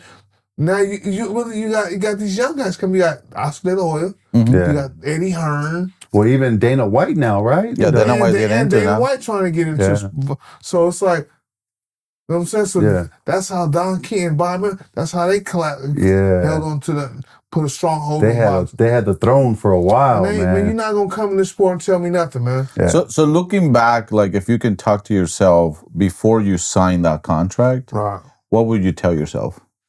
Well, listen, nothing. I wouldn't have changed nothing, cause I wouldn't have got the deal. I would have been like any other. Oh yeah, I know you got talent, but you ain't about to come in here and tell me nothing. You ain't about to do nothing. Next up, you find some more talent in the United States. Yeah. Hey, I want you over here. Now come here. Yeah. Like just like that. Yeah. Just like that. Paige wanted to do something else. Next up. Yeah. Is the price of admission. And that's where they have you though, man. That's where they have you locked right there. That's bro. where they got you. It's like you gonna sign that. How much did you make on that fight when you won with the belt in Paris? Oh, Paris. It was a vacant belt, so they downplayed. He gave me 50 grand. But he probably made about 1.2 million. And you got 50. 50K. Holy got me. Shit. Damn. He probably made one. Showtime gave him $1 million to put his show, his fighters on. See, the thing is to have a network deal. Yeah. You don't want to deal with. You want to deal with the network. Yeah. You know what I'm saying? Yeah. See, they know that. I could have dealt with. See, Don King put me in position. So what happened was the fighters, once they get in position and start getting up there, man, I don't need no promoter to go negotiate for me now. I could go directly to HBO, Showtime, the network myself. I'm dealing with the network executives. I don't need Bob Arum or Don King or no. I don't need anybody to deal with I got my own people now that know how to deal with these people, with the network, with the TV people, and get the money out of them. Where you can be in control of it now. Right. Yeah, but see, that's what Don King. They don't see. But now in modern day boxing. See, we talking 98. Yeah. We talking what, almost 30 years ago when I won the belt. 28, 27. So now the modern day boxer, see, I'm not saying I paved the way, but I paved the way. Yeah. All of the fighters along the way paved the way. The modern day boxer, like these guys now, man, like Oscar De La Hoya, when he started, I'm not dealing with Bob Arum. Yeah, but I can call HBO or Showtime executive myself. Hey, I'm ready to fight. What's up? When you want to put on another show on HBO or Showtime? Yeah. Yeah, I want to fight. So you get rid of the middleman. Yeah, okay, but once you got locked in with that contract, you can't get rid of the middleman. But you can still call it, and you can be like, how much Bob Arum or how much Don King? So how much y'all talking about giving him? Oh, we're gonna. Oh yeah, okay, all right. I won't know. Okay, as long as I know now. So I call you, hey bro, what's up, Don King or Bob? Hey, I need higher percentage, homeboy. Hey, what HBO giving you? They only giving me 700. They really getting 1.2 million though. They really giving you 1.2. You trying to tuck 500,000? Damn. You feel what I'm saying? Yeah, you trying to tuck 500,000 on so for your bag, keep for yourself. Yeah. And come telling me they only give me 700,000, and then me and you gonna split the 700. Yeah. But they really gave you 1.2 million. I can call the executive now. I can call and find out the truth. And find out how much the network, how much the TV is really giving you to put this fight on. You telling me 700,000, but he just told me they give you 1.5 million. See how the game is? So what was the most you ever got for a fight? 300,000. 300,000? What fight was that? That was Andrew Lewis. Andrew Lewis, 6'6" here. I made 300,000. And that was also with Don King, or was that with somebody else? Yeah. I made 300,000 here, 200,000 there, and 150. I made some money. Yeah. You feel what I'm saying? I made some money. But see, listen what I'm saying. De La Hoya been had an issue. I don't want to get on. Oscar been had an issue. He's mad because of because before I signed with Top Rank, before I was with Bob Arum and Top Rank, Oscar wants me. They call me Bob Arum, Top Rank. You heard Top Rank, Bob Arum? Yeah. They send me to Big Bear to spar with Oscar to be a sparring partner, right? Oh no shit! Yeah, they send me to Big Bear to help Oscar get ready for what's that Puerto Rican dude? Not Trinidad. Tito, not Tito. Tito. Another Puerto Rican dude. One. We gotta look it up, man. Yeah. Let me see. What was the Puerto Rican guy's name that Oscar fought? Jose? Not Felix Trinidad. Here's some info about Felix Trinidad. I can't. What's his guy? I'm trying to remember now. I don't know. I'm trying to think too. Puerto Rican guy. Who did? Wait, let me see. In the 90s? This was in Let's find out. I'm drawing blanks, bro. I'm about to tell you right now because I remember the guy. Puerto Rican Naturally, guy. I want to say Cotto, but Cotto's way. I went to Puerto Rico to spar with him too. After that. Well, Cotto? No, not Cotto. The other guy. The other guy. I was signed with Top Rank. This be before when I was signed with Top Rank. I was dealing with Top Rank. Not Camacho. No, I'm about to tell you his name. Let's see. Jose Luis Firmino. As soon as you said Felix Tito? Not Tito. Not Tito. What Puerto Rican fighter did Oscar De La Hoya fight besides Tito Trinidad? After 7 defenses of his lineal and WBC welterweight titles, De La Hoya fought rival and IBF champion Felix. Oh, man. Wilfredo? Wilfredo Rivera. Yeah. Wilfredo. Rivera. Yeah. That's it, right? Yeah. Wilfredo Rivera, yeah. So Wilfredo This full year was this like 97, 98? 96, 97. 96, 97. Yeah, it doesn't show. Before I signed with Don King. Oh, that's right, because that's before De La Hoya fought Trinidad. He fought him first. It's 97. So this is why De La Hoya got an issue with me, bro. So Bruce Trampler, my man, right? I could talk about my man today right now, saying in top rank executive. Okay. You know, those guys are all old and they're really old. Bob Arum, old school. So I could call him right to this day. And so he called me one day. He's like, hey, James. I'm like, what's up, Bruce? Hey, I got a job for you. I'm like, yeah, okay. Because I don't have a fight sign. I got a job for you. Since you're not fighting, you want to make some money in between fights? I'm like, yeah. He's like, so Oscar De La Hoya and Wilfredo Rivera's fighting. I'm like, okay. He's like, Oscar needs a good some tough, good sparring. I'm like, how much? 1,000 a week. Okay, I'll go. Yeah, I'll take it. So I go. So they want to give me 1,000. I go $1,000 a week to go spar with Oscar. 4 rounds a day. Mm-hmm. 4 rounds a day for 4 rounds a day, 3 days out of 7 days. So I got to spar 4 rounds, right? And they give me 1,000 a week. Oh yeah, I'll take it. Because I don't got no big. Before I'm champion. Before I'm champion. Fighters make money sparring other fighters. Champion. I didn't know that. Yeah. Wow. Yeah, that's how you get your experience up and learn. So like, yeah, I'll take it. So they send me the big. Just real quick, what was the weight classes between you and Me and De La Hoya was the same weight. Holy shit! That's why De La Hoya mad at me. He never gave me a fight. Oh, that's why he never gave me the big payday. See, this is the thing. I don't know how De La Hoya. This is what he did. Let me tell you what he did. So I'm like, yeah, I'll take it. 4,000 month. Be at the 4 weeks. I'll take it. So yeah, okay. So I get plane tickets. So I go up there, spar. So I go up there. So when I get up there, we're sparring and everything. Right? They don't tell me to do nothing. Listen, this is before I'm champion now, though. Yeah. I'm dreaming to become a champion one day. I'm like, oh shit, man, Oscar. I'm like, shit, I'm gonna test my skills, see what Oscar got. I'm saying, I'm sparring. Yeah. I'm not nobody's sparring partner. You feel what I'm saying? I'll take the money, but I'm gonna be a champion one day like him. So I get up there. So we start getting wrapped up and everything. You know what I'm saying? We sparring.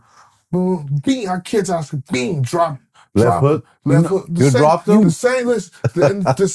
This is why he mad. I'm gonna show you this on my phone too. This me and Oscar been going back and forth texting. He trying to paint like Andre Ward's a man. He was a man. I've been through so much in this boxing. That's why I'm happy this came about right now. So that's what I'm happy this came. I can tell my story. Yes, right sir. now Let's on do this it. platform. Yeah. So look, why she went over and went to sleep. Look, I heard this story 1,000 times, bro. Yeah. So exactly. Yeah. So You and De La Hoya. So I get up there, we sparring and shit. So Oscar like, what's up, man? What's up? I'm like, bro, he like, you ready to get some work? Well, yeah, I want to work, bro. I'm saying, all right, let's go. So what they do is, so we sparring. But I hit with the same left hook you see me knock the Russian kid out. Yeah. The Russian. You see the Russian? Your left hook, dude. Caught him. He went to sleep. I don't know what. See, Oscar didn't know about this left hook though. Oh. This is before that. Yeah. This before. He don't know I got a left hook like that. So how does that work when you're gonna spar with somebody and he's preparing for a fight? He's paying you for this. Is there rules or is it just like ain't no rules? it's just like we're full on? We working. Well, I mean, there's no like, oh, you can't hit him like this. No. You can't do this. We working. Wow. Right on. Working. We working. Bro, I've been hurt. Listen, gym wars. You ever heard of gym wars? Yeah. In boxing, gym wars, you have more wars in a gym Then you do an actual fight. Yeah. Yeah. Gym wars. Yeah. Right? So You guys Oscar been boxing since he was a kid. I've been boxing since I was a kid. So we know the rules. Right. You know what I'm saying? You don't bullshit boxing. Around the same age too, right? Yeah, same age, same way. You know what I'm saying? I might be a year or two older, Yeah. So we already know you don't bullshit in the gym when you sparring. No, you going at it. Oscar know that. We've been boxing. I know that. So we spar in. He kept in, boom, bam, just like that. Right hand of my children, God, bro. We spoke the same beam. See, he had the winning headgear on with the face guard and the thing right here, right? Yeah. Right, clean that look. Right knuckle, this knuckle right here. Clean inside there. Went clean inside, hit him Found in the the eye. gap. Yeah. Hit him in the eye, right? And he grabbed his face and went, screaming, laid down on the ground, I'm saying, and just laid there. Man, look what he trying to say, bro. Oh, He trying to listen, hell. man, you fucking hit me with your thumbs. I was like, what's no thumb? But I felt it, the punch through the glove. Yeah. It was a clean ass left hook. Bean, caught him. Sweet Bean, spot, baby. Caught him right in his eye. Boom, you know what I'm saying? He went down. So he tried to say it was a thumb, right? Why would you kick me out of camp then? So the next day, so after Kicked that, you out for whooping his ass. yeah. So I'm gonna tell you. So look, so after that, what happened was I go. It's like an Airbnb that it was an Airbnb back then, but it's like a big like rental house, rental cabin house that he had for his sparring partners and stuff. Yeah. Can't we all live together? So me and I'm the only black kid up there. I'm the only black guy up there. All the other guys were Spanish guys and Cubans. Oh. Right? Spanish, Mexican. So when I walk in the house, not that no racist shit, nothing like that. Right. So, but when I walk in the house. Right when I walk in, I'm first yelling and new. When I walk in the fighter's house, I walk in the fighter's house. Yeah. And new. Woo. I'm like and new. Everybody, they talking Spanish. I'm the only one that don't speak Spanish. They talking Spanish. I'm like, what the hell are they talking about? So the Cuban guy that speaks Spanish, speak English. What's up? I'm like, bro, I wanted the belt. If I would have been fighting. That would have been mine. I stopped off there. What? Stopped him in the gym. Yeah. Dude was like, what? But see, they all, not that I'm racist or they're racist. It's just that, in different, the Spanish, Spanish. They were talking to each other. You know what I'm saying? Yeah. Everybody stick with it. So they went and told Oscar. Oh. You know what I'm saying? Like, hey, he's saying the black dude, you know what I'm saying? Paige come back to them talking about, and came in the house talking all that, you know what I'm saying, knew. He didn't like me, that. But me, I'm not tripping that we all like them his boys. Not his boys, but they spawned from him. So they went back and told him. So what they did, they tricked me the next day. See, the next day, they made me get up at 6 in the morning and go run 5 miles. Sparring partners when post 1, 2, 3 miles, stay in shape because you work so you're in shape to be ready for the spar. You ain't training for no fight. 5 miles. Yeah. So hey James, 5 miles today. You got Robert Alcazar. So you got to run 5 miles today. Yeah. So I go run. Say right now, I go like 6 more. I go run my 5 miles. I go run 5 miles, right? So I come back. You know what I'm saying, hey, we sparring today. Okay, all right. I already dropped you yesterday. I got on you yesterday. You know what I'm saying? So today, I know you probably, I'm trying to see what I could do today. I know you want some get back. Yeah. You feel what I'm saying? But you just ran 5 miles. Yeah, that's how they got me. They tricked me. Look, I'm not telling you, I know you want some get back. I'm just gonna box real good. I already know what I could do against you the day before. I'm just gonna box and be sharp and move around today. You feel what I'm saying? So, but remember they made me run 5 miles. So we get over there. I'm only hired to do 4 rounds a day. You feel what I'm saying?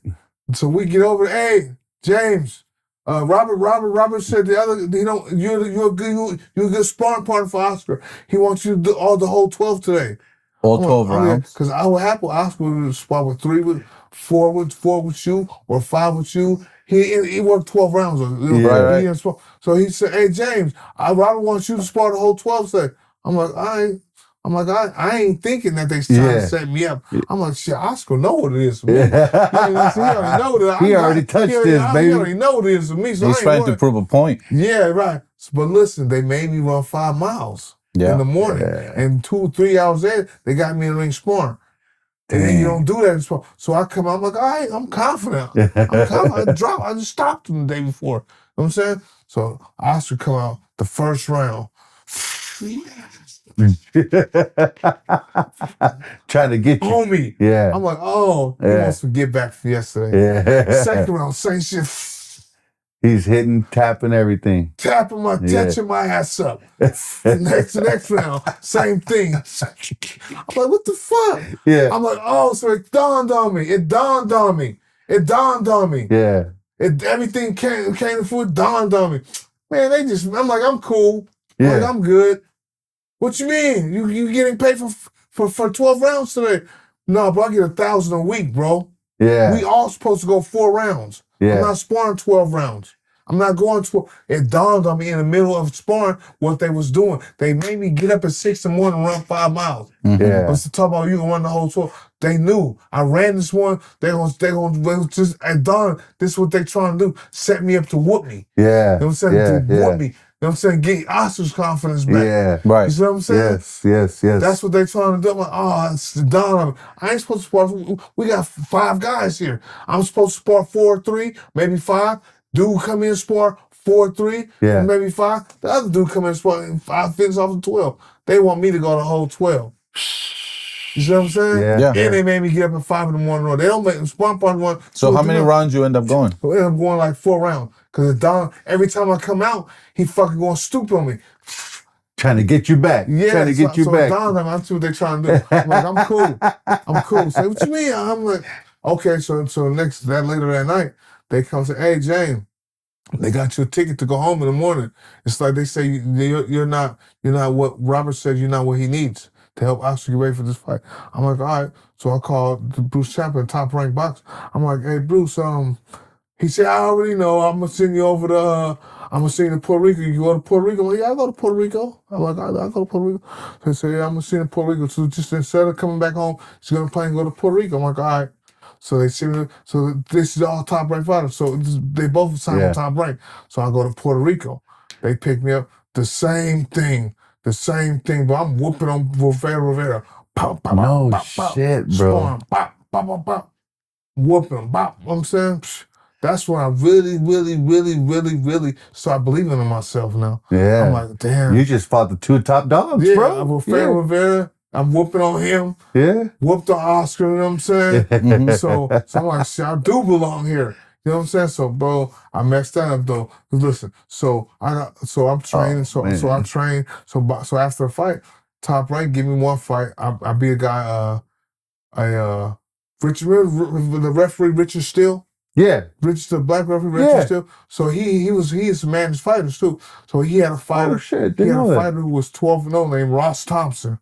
You know, You got seen from Ross Thomas was from Vegas. They was like projected to be champion. So Top Rank, like if we want us to sign you, I'm gonna put you on Ross Thomas. See what you can do with Richard Steele, fight Ross.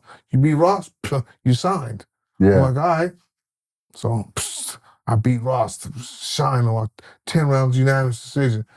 Bob Arum, Bruce Chamber, just before Don King, they signed me, right? So I always had a problem but so my next fight, they give me fight lineup for next fight. A guy who I'm supposed to, an easy fight, supposed to beat, right? Bro, I find out the dude ain't nothing. I'm not running, I'm not training. Oh, I'm doing all the bad shit I shouldn't be doing. All the bad things that fighters shouldn't be doing. Yeah. I stay home for camp. Yeah. You know what I'm saying? You don't take it serious. I don't take it serious. And he wins, and I lose a 10-round split decision. Guy I'm supposed to beat easily. Yeah. You know what I'm saying? Bob Arum and Top Rank, like, what the hell you do? What's going on, man? No. Yeah. I'm not about to be parts of this shit. I'm not being part of this shit, James. Yeah. My manager, he's like, hey, man, Bob Arum wants his contract back. I said, what? He said, Bob Arum wants his contract back. I'm like, what for what? It's like you lost to a bum. Oh. Dude, they gave you a bum after you beat Richard Steele's fight and you lost split decision. You're supposed Win 10 rounds. You're supposed to dominate that dude. They want their contract back. They're like, all right, damn. So my manager, Bill Sanford, rest in peace, he was a mortgage and loan broker, like some guy from Walnut Creek. They had like this bunch of money, mortgage and loan broker. So he's like, man, I can't get into contact with him no more. They want the contract back. We ain't got the big promoter. I'm sorry, I can't keep giving you this $3,000-4,000 a month per diem. You know what I'm saying, to just train. You feel what I'm saying? I ain't making no money. You know what I'm saying? You got to find a job or something. Now I'm living in this nice house in Clayton and stuff, you know what I'm saying? Yeah. And he's like, I can't, no, we ain't got no money coming in. I could afford it, but you lost to a bum. That's why they drive. We don't even have the contract no more with the big promoter. So what am I gonna do? So I go get a job. But he makes me get a job, right? Like I told you, I'm big headed, stupid, get in trouble. So he makes me get a job. So I go get a job at this I get a good job too. It's good for, I guess, if you ain't making no money, it's good. He gets me a good job at this athletic club. Yeah. So I'm like the manager, top guy in the athletic club, right? I got the key to all these people's lockers and all these people's lockers and everything, right? Oh shit! I just had my second daughter too. My contract got dropped. You're a little bit desperate, bro. Did some more stupid shit. Yeah. You know what I'm saying? So one day, I used to do dumb shit, bro. Panic. I don't know if it was from panicking or what the hell, survival or what. But I got keys to all this. Like it's this exclusive club, an athletic club. All these high profile people with money are going to this athletic club. Yeah. And I got the key to all of their lockers. And what I would do is take their bags, put them in the dryers, wash them, wash their clothes, and put it back in the lockers. Yeah. And I had a key to every locker up in there. So I go up in this one locker and there's a black card up in there. Oh, a black card? Black card. Oh, rich people. Shit. Black card. Yeah. You know what I'm saying? Yeah. Black card. I go open this one locker. Ooh, shit, an Amex, black Amex card. Damn. I ain't never seen one of them. You know what I'm saying? Yeah. Oh, man. Charge it to the game, dog. I got the black Amex card. I go run it up. All clothes and diapers and stuff for my daughter and everything, right? They find out who did it. They fire me. I go to San Quentin for 16 months. 16 months. San Quentin. San Quentin, bro. What was that like? What was that like? Because that's a different game, Well, man. I've been in a lot of trouble. And not a lot of trouble, but it's the first time in prison. But that's the big deal right there. My dad was stabbed. Y'all don't know the story. Yeah. I ain't going to prison again. Y'all know that, right? Yeah. You don't know that? You're going to the feds? Yeah. You know that? Yeah. Okay, yeah. So I go to San Quentin, 16 months. Bill's like, hey, you ain't going to be, so he gives me my Bill Sanford, the Oregon, wants his contract back. Oh, So he wants his contract. So I'm like out on the streets. You know what I'm saying? But nothing. Just talent, just some talent. You feel what I'm saying? I got nothing but just some talent. How old were you? 28, 29? 27, 91, 26. Oh, you're still young. 96, 97. Damn. Yeah, this is like 90, 96, 97. Okay. So like I'm out on the streets, gotta find a job. I'm saying I still got my talent.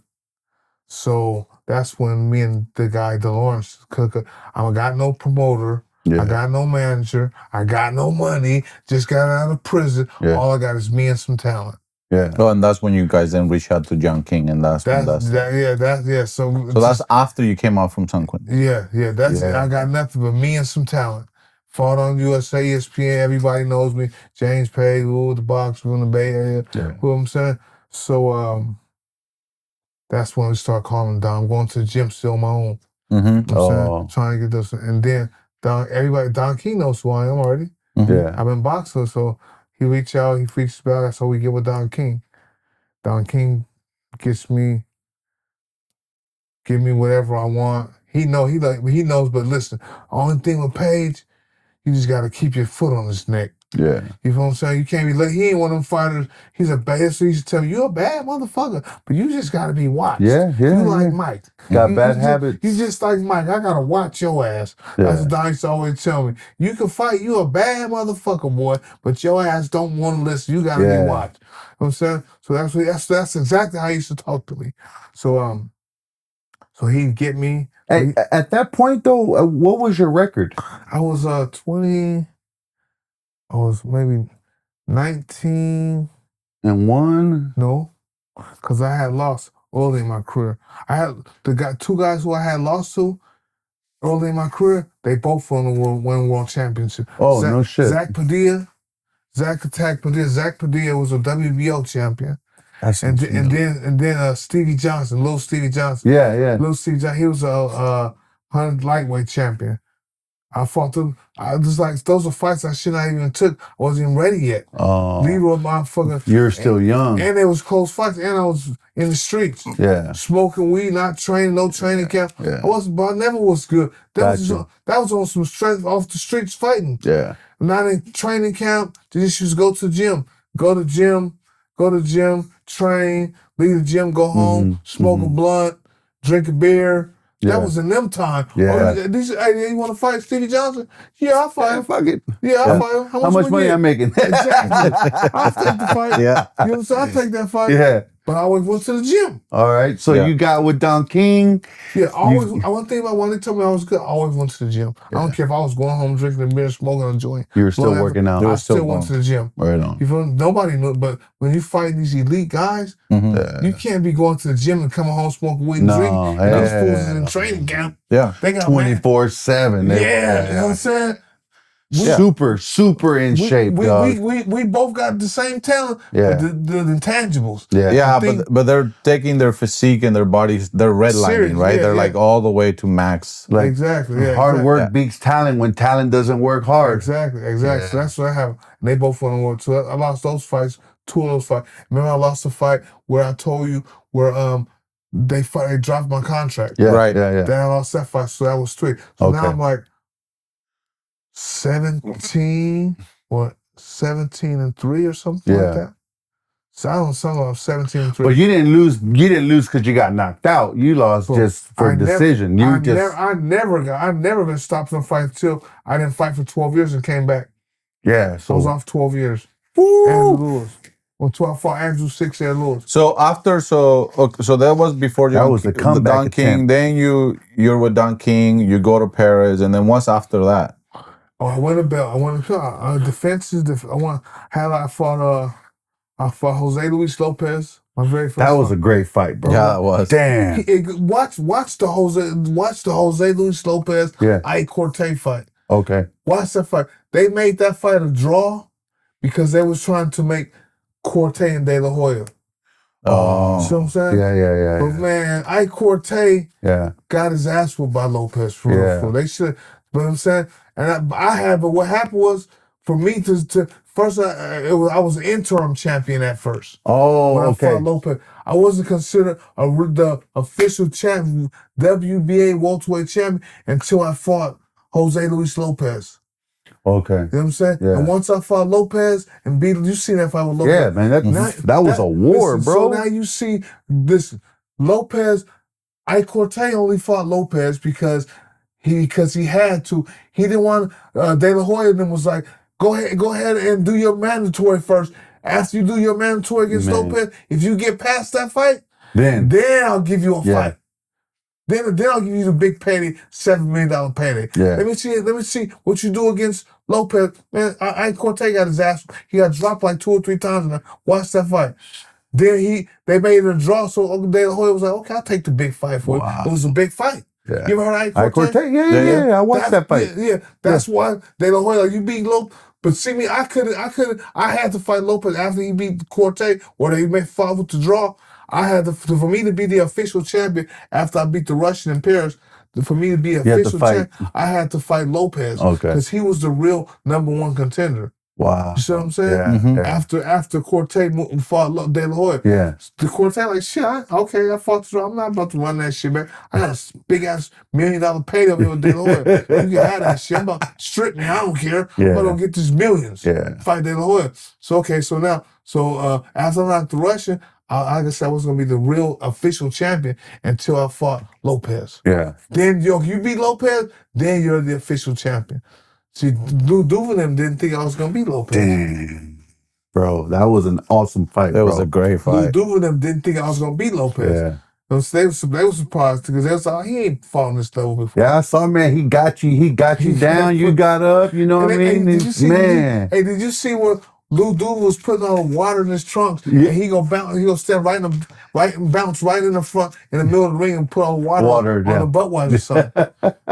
They tried to set me up. Yeah, you kept slipping. Listen, what you do with punchers, what you do with big punchers, you take their legs away. Yeah. So and that was Don King was in association with the promotion. Yeah. But Lou Duva main events promoted that fight for real. They had the leverage because they was #1. Yeah. You see what I'm saying? #1. So they promoted the fight, put the ring together and everything. No shit, bro. And they didn't send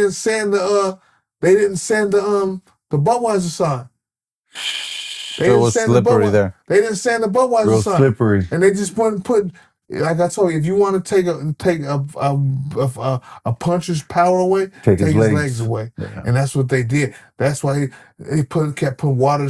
He go right in the middle of the ring and bounce. Oh, you still beat him. You still got him, bro. Yeah. And so what was after that?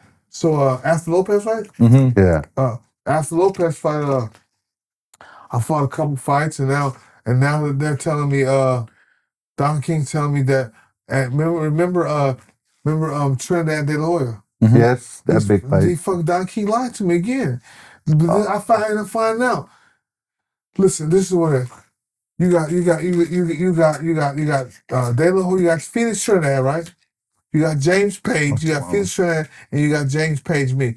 You got Trinidad, who has a whole little country behind him. Oh, you know what I'm saying? A whole country, whole Puerto Rico, whole island, whole Puerto Rico. A man? Oh yeah, please. Mm-hmm. Yeah, y'all like telling this story, bro. you got a whole country behind him with Puerto Rico. Right. And you got James Page from Pittsburg, from world champion from Pittsburg, from little New Jack City. Yeah. You know what I'm saying? It's not marketable, so. Why? So he's man call his son, man. I'm telling you, Pop's about to give you motherfucking Trinidad. Pop's about to give you Trinidad. You about to get that fight. Okay, all right, man, listen. So I went to the bell, right? So I'm like, bro, what's up, bro? What's up with me and Trinidad? What I'm gonna fight? Oh, I'm saying Pop's gonna get a fight. Oh, listen, man. Trinidad moved up to 154 pounds after he beat De La Hoya and fought David Reed. Listen. That's right. De La Hoya had the WBC. Trinidad had the IBF, and I had the WBA. Okay, now Trinidad beats De La Hoya, right? Mm-hmm. So Trinidad got the other 2 belts. Trinidad got the IBF and WBC. I got the WBA. Why would you not unify, get all 3 belts, or give yourself a shot at getting all 3 belts instead of moving up to fight David Reed? Right. Move up 154. Prove that you're a champion. He didn't want the smoke. He didn't want to smoke. Don King didn't want to smoke. Don King didn't want it though. It's Don King's fault. Yeah. Don King, listen, why am I going to, man, I'm not about to let you knock out Trinidad. He's trying to make more money out of him. Yeah, absolutely. Trinidad bringing in $1 million pay-per-views. Yeah. Well, You know what I'm saying? You go out there and knock Trinidad out. How many pay-per-views you gonna come in? Yeah, you knock out Trinidad. It's gonna take a while for you to build up a million pay-per-views. So. That will be the one part that sometimes I'm like, when it gets to boxing, I like boxing, but like that shit is like, okay, are you really gonna see who's the best? But it's not always about who's the best. Sometimes those promoters about who can make you the more money. Who can make you the more money? The cash cow. The marketing. Yeah. The marketing, bro. That's what they do. Mm-hmm. And he's like, so De La Hoya wouldn't give me a fight. I'm not fighting James Page. Plus, James Page knocked my ass out of the camp, talking shit to me, putting it out there. I gotta show you guys this. Look, I gotta show you this is because what De La Hoya. Look what De La Hoya do. He knows I'm from Pittsburgh. He knows I'm in the Bay Area. He knows Andre Ward. You heard of Andre Ward? Mm-hmm. Man, I paved the way for Andre. Let me show you guys. I'm the first man in modern day, the last world champion boxer from the Bay Area from the whole Bay Area. The last champion from the Bay Area, somebody from born and raised in the Bay Area of Bay Area, was in 1892. James Corbett. Look it up yourself. James Corbett knocked out John L. Sullivan. James Corbett was from Livermore / San Francisco heavyweight champion. Look it up yourself. Yeah. James Corbett knocked out. He was the last, man. I don't know why they try to blackball me. I don't know why. I'm telling you, the Bay Area boxing, they try to blackball me. I don't know why.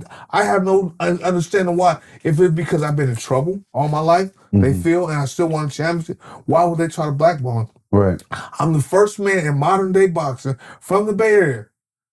The last man to win a world championship from the Bay Area was 1892, James Corbett. James Corbett, he knocked out John L. Sullivan in 1892. It's a 106-year drought. Here I come along in 1998 and win the World Boxing Association welterweight championship. It was a 106-year drought.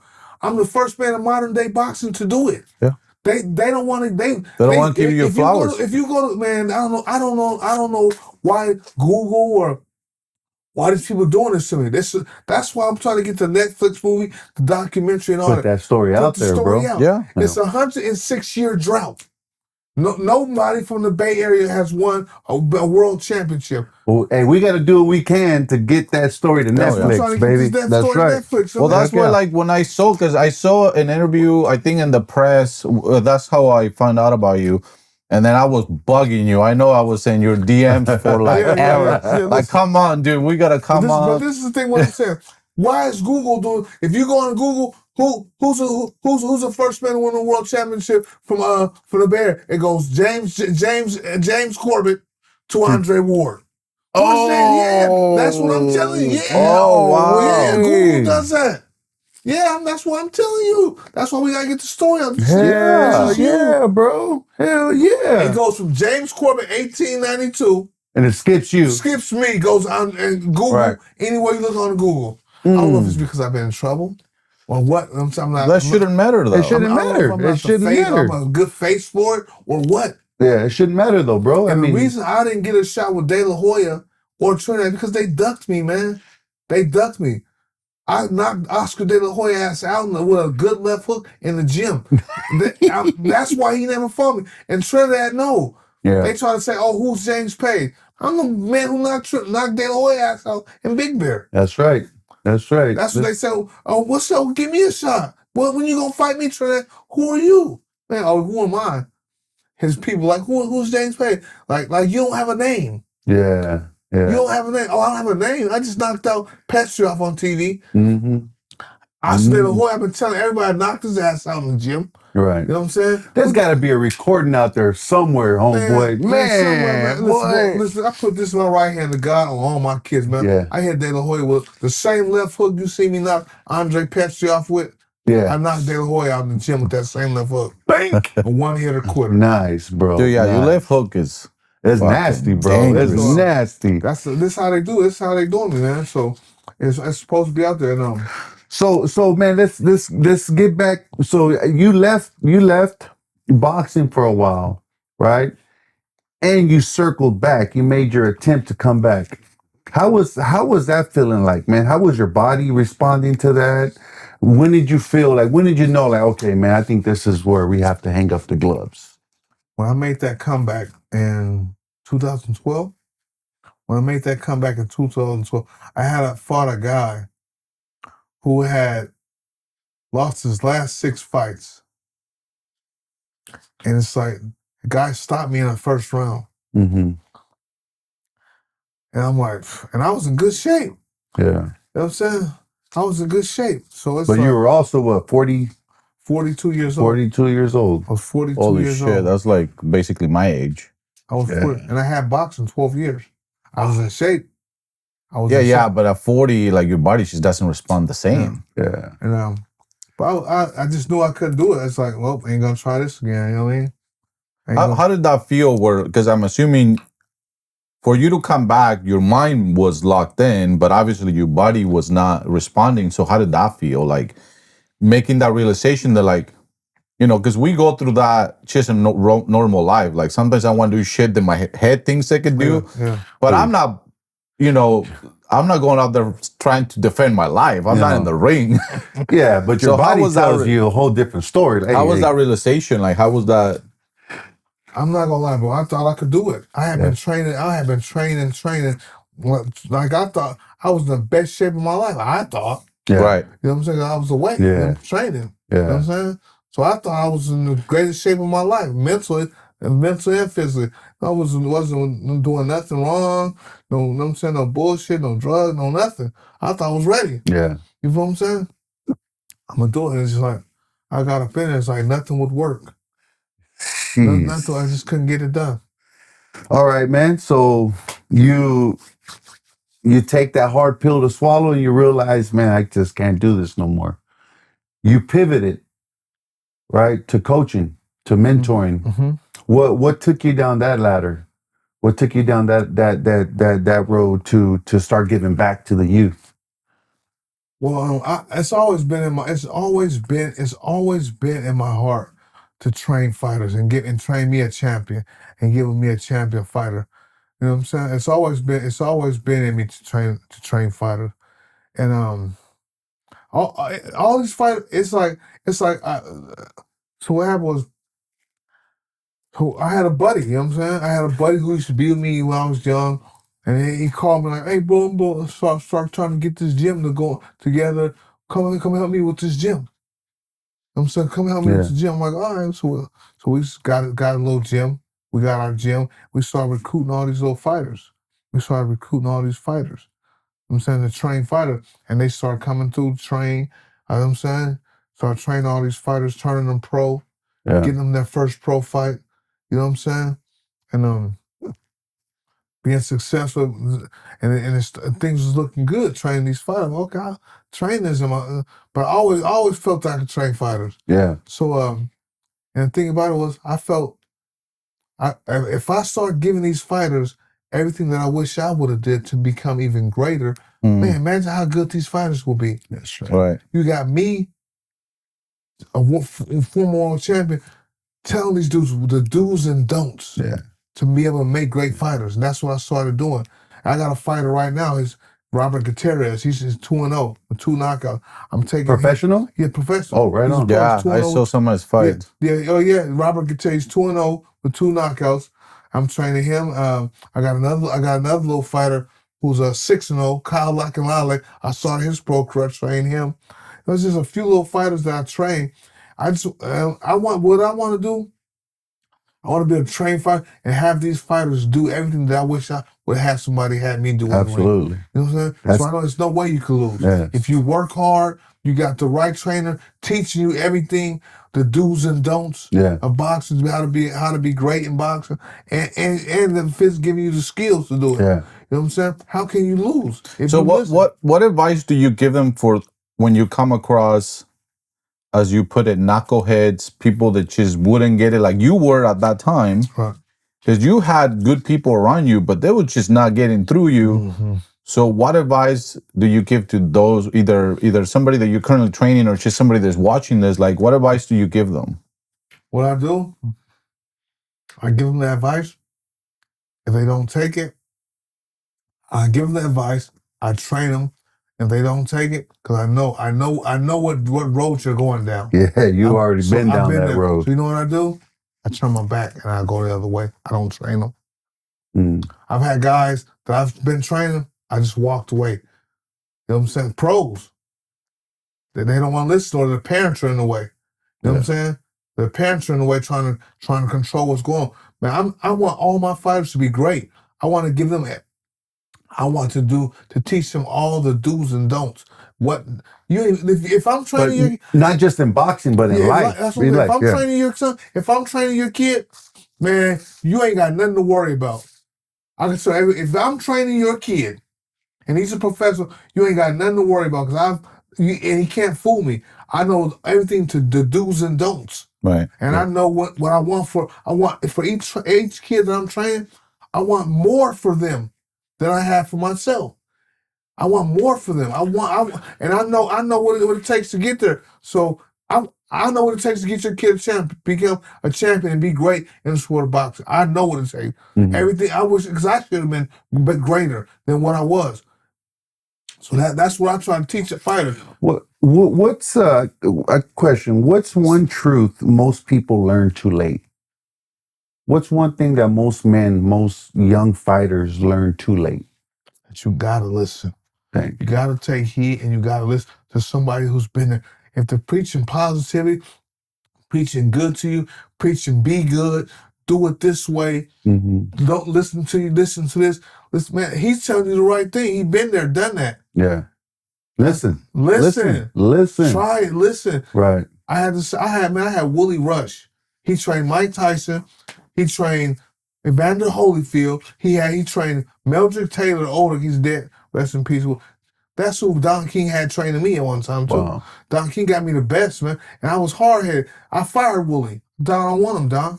I don't want him. Don't want him. Next fight, lost my belt. Oh, shit. Next fight, lost to Andrew Six-Head Lewis. Lost. Fired Willie. No, not the next fight. Not the next fight. But I lost. Willie was on me, just like I want to be. That's like I'm on fight. Willie was on me. Hey, where you going? What you doing? Who you going with? Where you gonna be at? Was on me. This man been with Evander Holyfield, Meldrick Taylor. He trained Mike Tyson. Oh wow, bro. Willie Rush, he just died. Well, he trained all the greats. Willie was like almost 100 years old, 80 something years old. He was so disciplined and so disciplined to me, like wanted me to be so great, like don't do this. Man, I can't go here, Willie. I can't do that, man. I'm like a little kid. I don't want to listen. Hey, Don, no, get him out of here, man. Yeah. I want to do it my way. Mm. So you got to listen, man. Yeah. These kids got to learn. So do you feel like coaching now and training fighters and training kids, that it gives you some closure of the possibilities that you could have been, that you didn't take advantage? Does that give you some closure when you're putting all this time and effort into these kids and fighters? It does, man. It gives me closure. It makes me think, you know what? I could have been better, but you know what? That's not the road God went for. God's I'm a believer that God. That's not the road God meant. God meant for me to be able to help these kids and help people. Right. You know what I'm saying? Help these other and fighters. Maybe you had to go through that tough path so that you can be here. I'm still doing what I love doing. Right. Yeah. Oh, man, that's the most important thing, bro. I'm still doing what I love doing. Yeah. I'm so passionate about boxing and trying to make me a champion. I'm doing what I love doing. Nobody can take me. And I got a good partner out here in San Ramon, Benjamin Ali Benjamin. Keys, codes, security codes. I go in the gym whenever I want to. Gaming key, man. It's me and you, bro. We built the buildings for. Ain't no I'm building on you. We a duo. Yeah. You feel what I'm saying? And he like, listen, it's me and him. That's it. No other bunch of other train. It's me and him training fighters over there. And then you have the youth program. Tell us a little bit about the youth program. We mentioned it a few times, but go a little bit into detail about the youth program. So people listening, people watching, that way they can look it up and see what they can do to also help support it, you know? I got a Champ Style Youth Boxing Program. It's a program with the city of Pittsburg, California, where I'm from, where I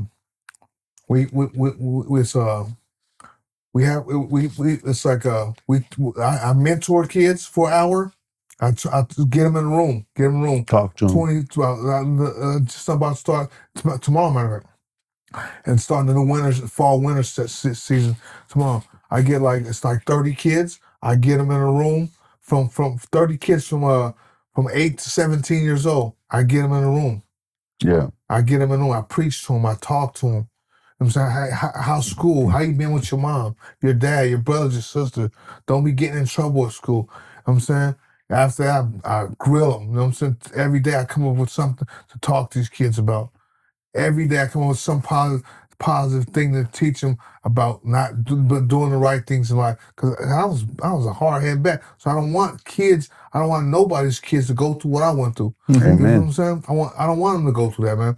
So I you know what I'm saying? And mom and dad, they sign up for this program, like I said, through the city of Pittsburg Recreation Center. They sign them up. I get them in a room for an hour, like I said. I talk to them. I drill them. And so we talk about stuff at school, how's things going, and just everyday life. I'm saying after that hour there, we mentoring. We go in the gym. I teach them fundamentals of boxing. It's like how to throw a jab, how to keep your feet, 1-2 hook. You know what I'm saying? Right. You know what I'm saying? Move your head. The basics. Move forward, move back, jump rope. The basics. You know what I'm saying? But it's really not now it's like you've been shown what boxing could do. You know what I'm saying? So now it's like, if you want to keep boxing, go join the gym. You know that I'm over here in San Ramon at Benjamin's Boxing. You can come in, sign up. If you can sign up for the program here, you can come sign up over there at the gym where I'm at. And that's once a week that you do this? Yeah, every Sunday. Every Sunday. Every Sunday. And I just did it. It went from August to, it went from July to September. We took off and we just started the next session. The fall winter season starts tomorrow. Starts tomorrow, another 6 weeks. 6-week program. Nice. I'm gonna be getting the kids in there, grilling them, talking to them, teach them about ins and outs of life. Don't do that. Don't be bad. Don't be sagging your pants. Yeah. Don't be smoking weed. Don't be drinking. Yeah. Make sure you do your homework. You know what I'm saying? Don't be arguing with your mom and dad. Listen to your mom and dad. That's awesome. Don't be hanging with no bad friends. Yeah. Friends that ain't listening to girls. Don't be.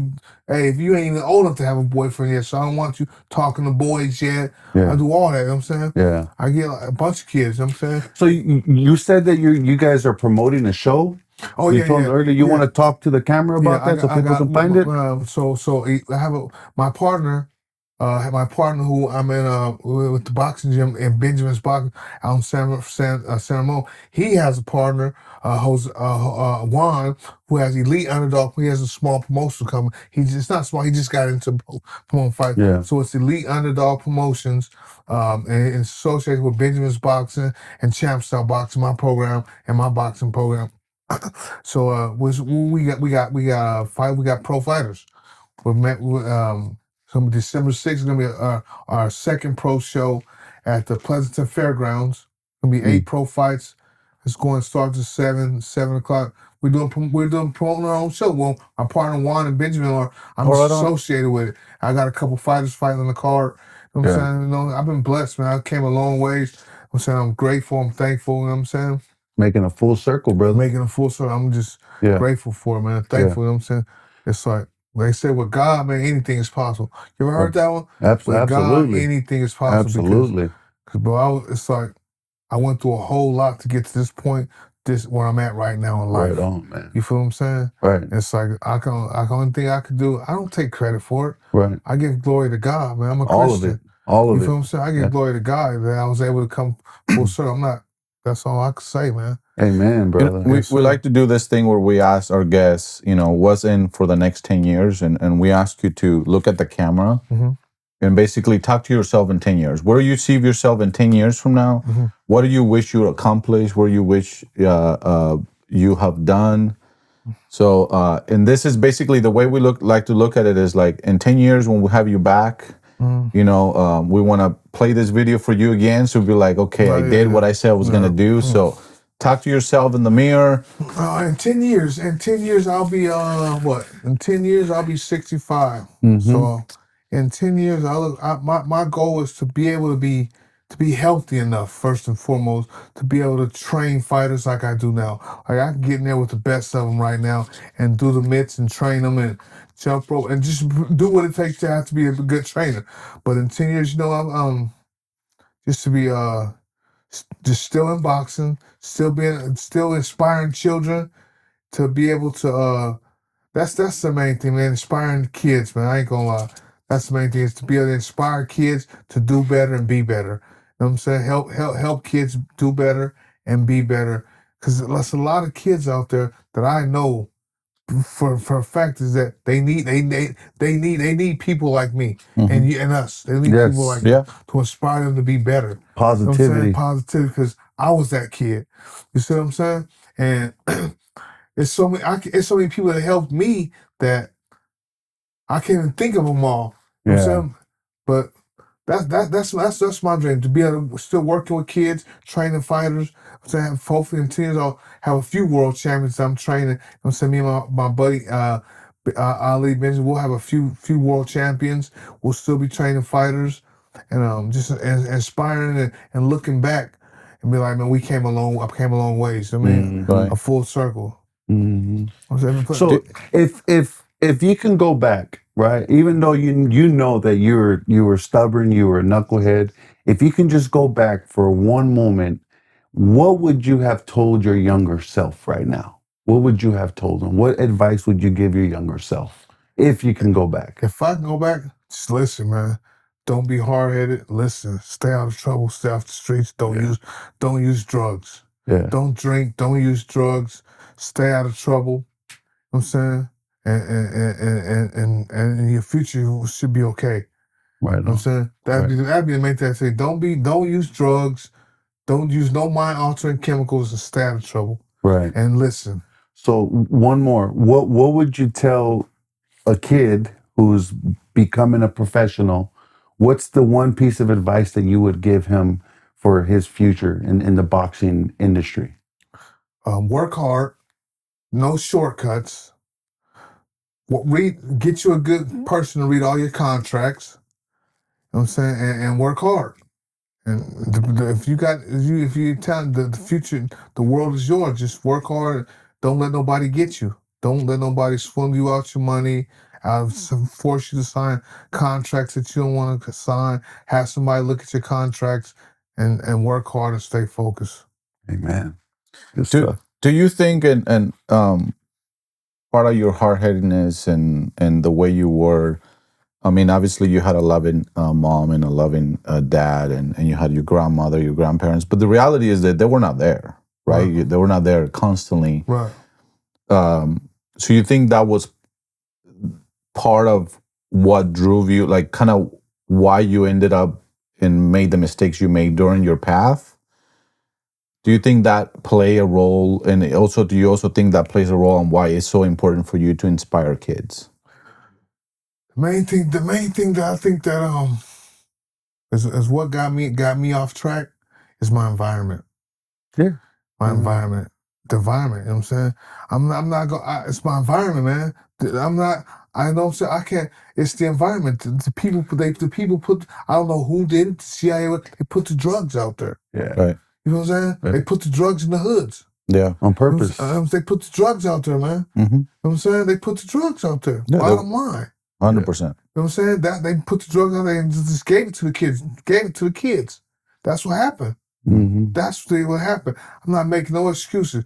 My mother couldn't hold my hand to the boys club every day. Nope. She'd go out just like just like any mother. And like right now, where I live out here in Brentwood. There's no drugs and guns. No. We live out here, right? But it was there. It was around where I was living at. So if these people, if where we live out here in Brentwood now, if there was drugs and guns out here, and you send your kid, go outside and play, go to the park, like a mother or father tells their kid, and you go to the park, and you got old Joe Blow over there on the swings. Hey, what's up, Jay? How you doing here? Try this. Yep. Yeah. Yeah. You can make money off it's in your hood. Yeah. Yep. It's everywhere. It's everywhere you look. Everywhere you look. It was in our neighborhood. Yeah. It was right there. You walk outside, it was there, right there in your front yard. Mm-hmm. So what are we supposed? It's like where you gonna run to? And how you can't hide from it. So it's like I'm not saying every kid was lured and did it. Right. Some kids did it. Right. But I was one of the ones that got caught up. Yeah. Statistically, if you got 10 kids and 7 of them don't do it, or say 6, six of them do it and 4 don't. I was one of those 6 that got caught up. Right. I wish I could have been lucky or blessed, whatever you want to say, or those 4 that did it. You're a statistic. My statistics wasn't in my favor. Yeah. Right. So I just, like I said, I thank God today that I made it past it. That's I went through what I went to. I'm a better man today. I know I'm not never gonna do that shit again. Yeah. You know what I'm saying? I'm old, and that's not gonna ever happen to me again. Right. Nobody will never swindle me or trick me out off the streets, using drugs, doing drugs, getting in trouble. You know what I'm saying? Yeah. Right. Absolutely, brother. No, you have an amazing story. Your story is amazing, and bro. So I know you mentioned you want a book, you want to, and which I think it would be a great idea for you to start writing your own book, because you have, we barely touched, I'm sure there's a lot more details. and you want also a documentary. So let's say this documentary deal starts tomorrow. What does the opening shot look like? So in your mind, how do you imagine the first scene of the documentary, James, the Mighty Quinn, what does that look like in your mind? The first thing would be, the name of the documentary would be The Pound for Pound King We Never Got to Meet, the James Page story. And then that's how it will start, because they never got to meet me. Yeah. Right. De La Hoya, Trinity, they wouldn't give me my shot. Right. Yeah. They knew about me before the people did. Man, him no. Yeah. You know what I'm saying? Yeah, right? Yeah. They knew about me before. They knew. Yeah. They knew. They don't know I dropped his ass in the gym. Yeah. He know it. Trinidad knew it too. His dad, we ain't fighting him. Yeah. So that's the title. So, but what does the scene look like? Is it you fighting De La Hoya that day, or what is it? Probably me. Sorry, me that left hook. That gym, that left hook to the gym, and it puts me on. Yeah, that left hook to the gym. Mm-hmm. See, this is the thing, bro. If De La Hoya or Trent possibly gave me a fight, if you fought them back then, you was getting no less than $1 million. That's you was gonna get $1 million. They was probably gonna get 2 or 3. So yeah. I don't know what that $1 million payday would have done for it. I could have been dead. It's true. That $1 million payday. Yeah, that might have been not a blessing, but it would have been a curse. You know what I'm saying? Could have been, exactly. You never know. But I'm still here on this earth. Yeah. I'm still here on planet Earth. You know what I'm saying? So I'm happy. I'm grateful. Yeah. Well, on that same note, so what if you win $100 million tomorrow? You win the lottery. Yeah. What are the first 3 things you do with that money? I already told him, when we leaving, we just, like, peace. $100 million. I'm out of here. I'm gonna live in Greece for 4 months, go to Spain for 4 months, go to Europe, where else do we say? Go to France for 4 months. Everywhere. Right on. I mean, we going. Hey, you better come with me. Whoever coming with me, family, come on, let's go. Yeah. Because you ain't gonna see me probably for 2 years.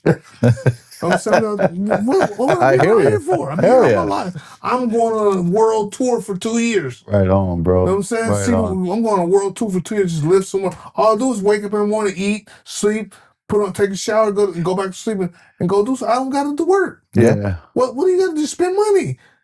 I don't need nothing. Just get up every day and we're going today. We got to go. This month we're gonna live in Germany. This month we're gonna go live in Japan for 2 months. Did I just say that the other day? Yeah. We just talked about it the other day. I'm going on a world tour living. What else? What I need to live here for? If you're my family and you know you're my family, I'm telling you what I'm doing. I'm just saying, like, +1. I mean, it's 100 million. Like, yeah, for you, yeah. Come on, brother. Come on. I told him, my family, y'all better listen. You coming or not? I'm on a world tour. You might not see me for 5 years. I'm out. You know what I'm saying? I'm not coming back here. So I'll be like, hey, brother, you know what I'm saying? give me 10 million. Let's flip some houses and we can turn that 10 million to 20 million, brother. Let's go. 10 million? Yeah, but if you got 100 million, bro. That's a lot of money. You never have to work or worry about money for the rest of your life. Go put some money up for your family in case something ever happen to you. But they might end up living like you. I'm like, but I'm not. Stop. I'm on a world to living. Yeah. What do I have to do? I have nothing to do but wake up and live every day. Yeah. I don't have to work. Yeah. I don't have to do personal chef. Bro, you know, all I gotta do masseuse. every day. Hey, all I have to do every day is wake up. That's it. Wake up. Yeah. Take a shower. Yeah. Brush my teeth. Turn the remote on. Chill like a fat rat in the cheese factory, baby. Hey, what you want to do today? Whatever you want. Let's go ride the boat on the lake all day. We're gonna be on the lake all day. That's the life. Man, all day we're just on the lake, on the boat, out way out France or Mediterranean Sea somewhere, Mediterranean. Well, that's all you do, bro. Yes, sir. Live on the yacht on the Mediterranean all day, just hanging out there. Okay, Man, let's go back in. Enjoying life. Let's go back in. Now we go back in. We go back to our big ass Airbnb. You know what I'm saying? Yeah. Go back to our Airbnb, big mansion Airbnb. Live there for another 2 weeks or a month. Waking up, sleeping, eating. Yeah. Every day. You know what I'm saying? Oh, I'm gonna go bowling tonight. All right. So we go find somewhere in Greece where they got bowling at. Shit, you can build your own bowling alley, brother. Yeah. You don't want to. I don't want to be stuck. You don't have to worry about nothing. Yeah, I don't want to be stuck in one place at one time. I'm moving. Moving everywhere. I'm going to Greece to go bowling today. Or bocce ball. There We're gonna be in Greece today bowling. You know what I'm saying? Yes, sir. Yeah. Or I'm gonna go play basketball in Spain today. That's what I would do. Yeah. I'm not gonna be stuck nowhere. On everything. Me and her were just talking about that. If we get some win, we just gone. They better catch up with us, or they better come on. We're not going to buy Mercedes and Bentleys. And you don't need that stuff. Nope.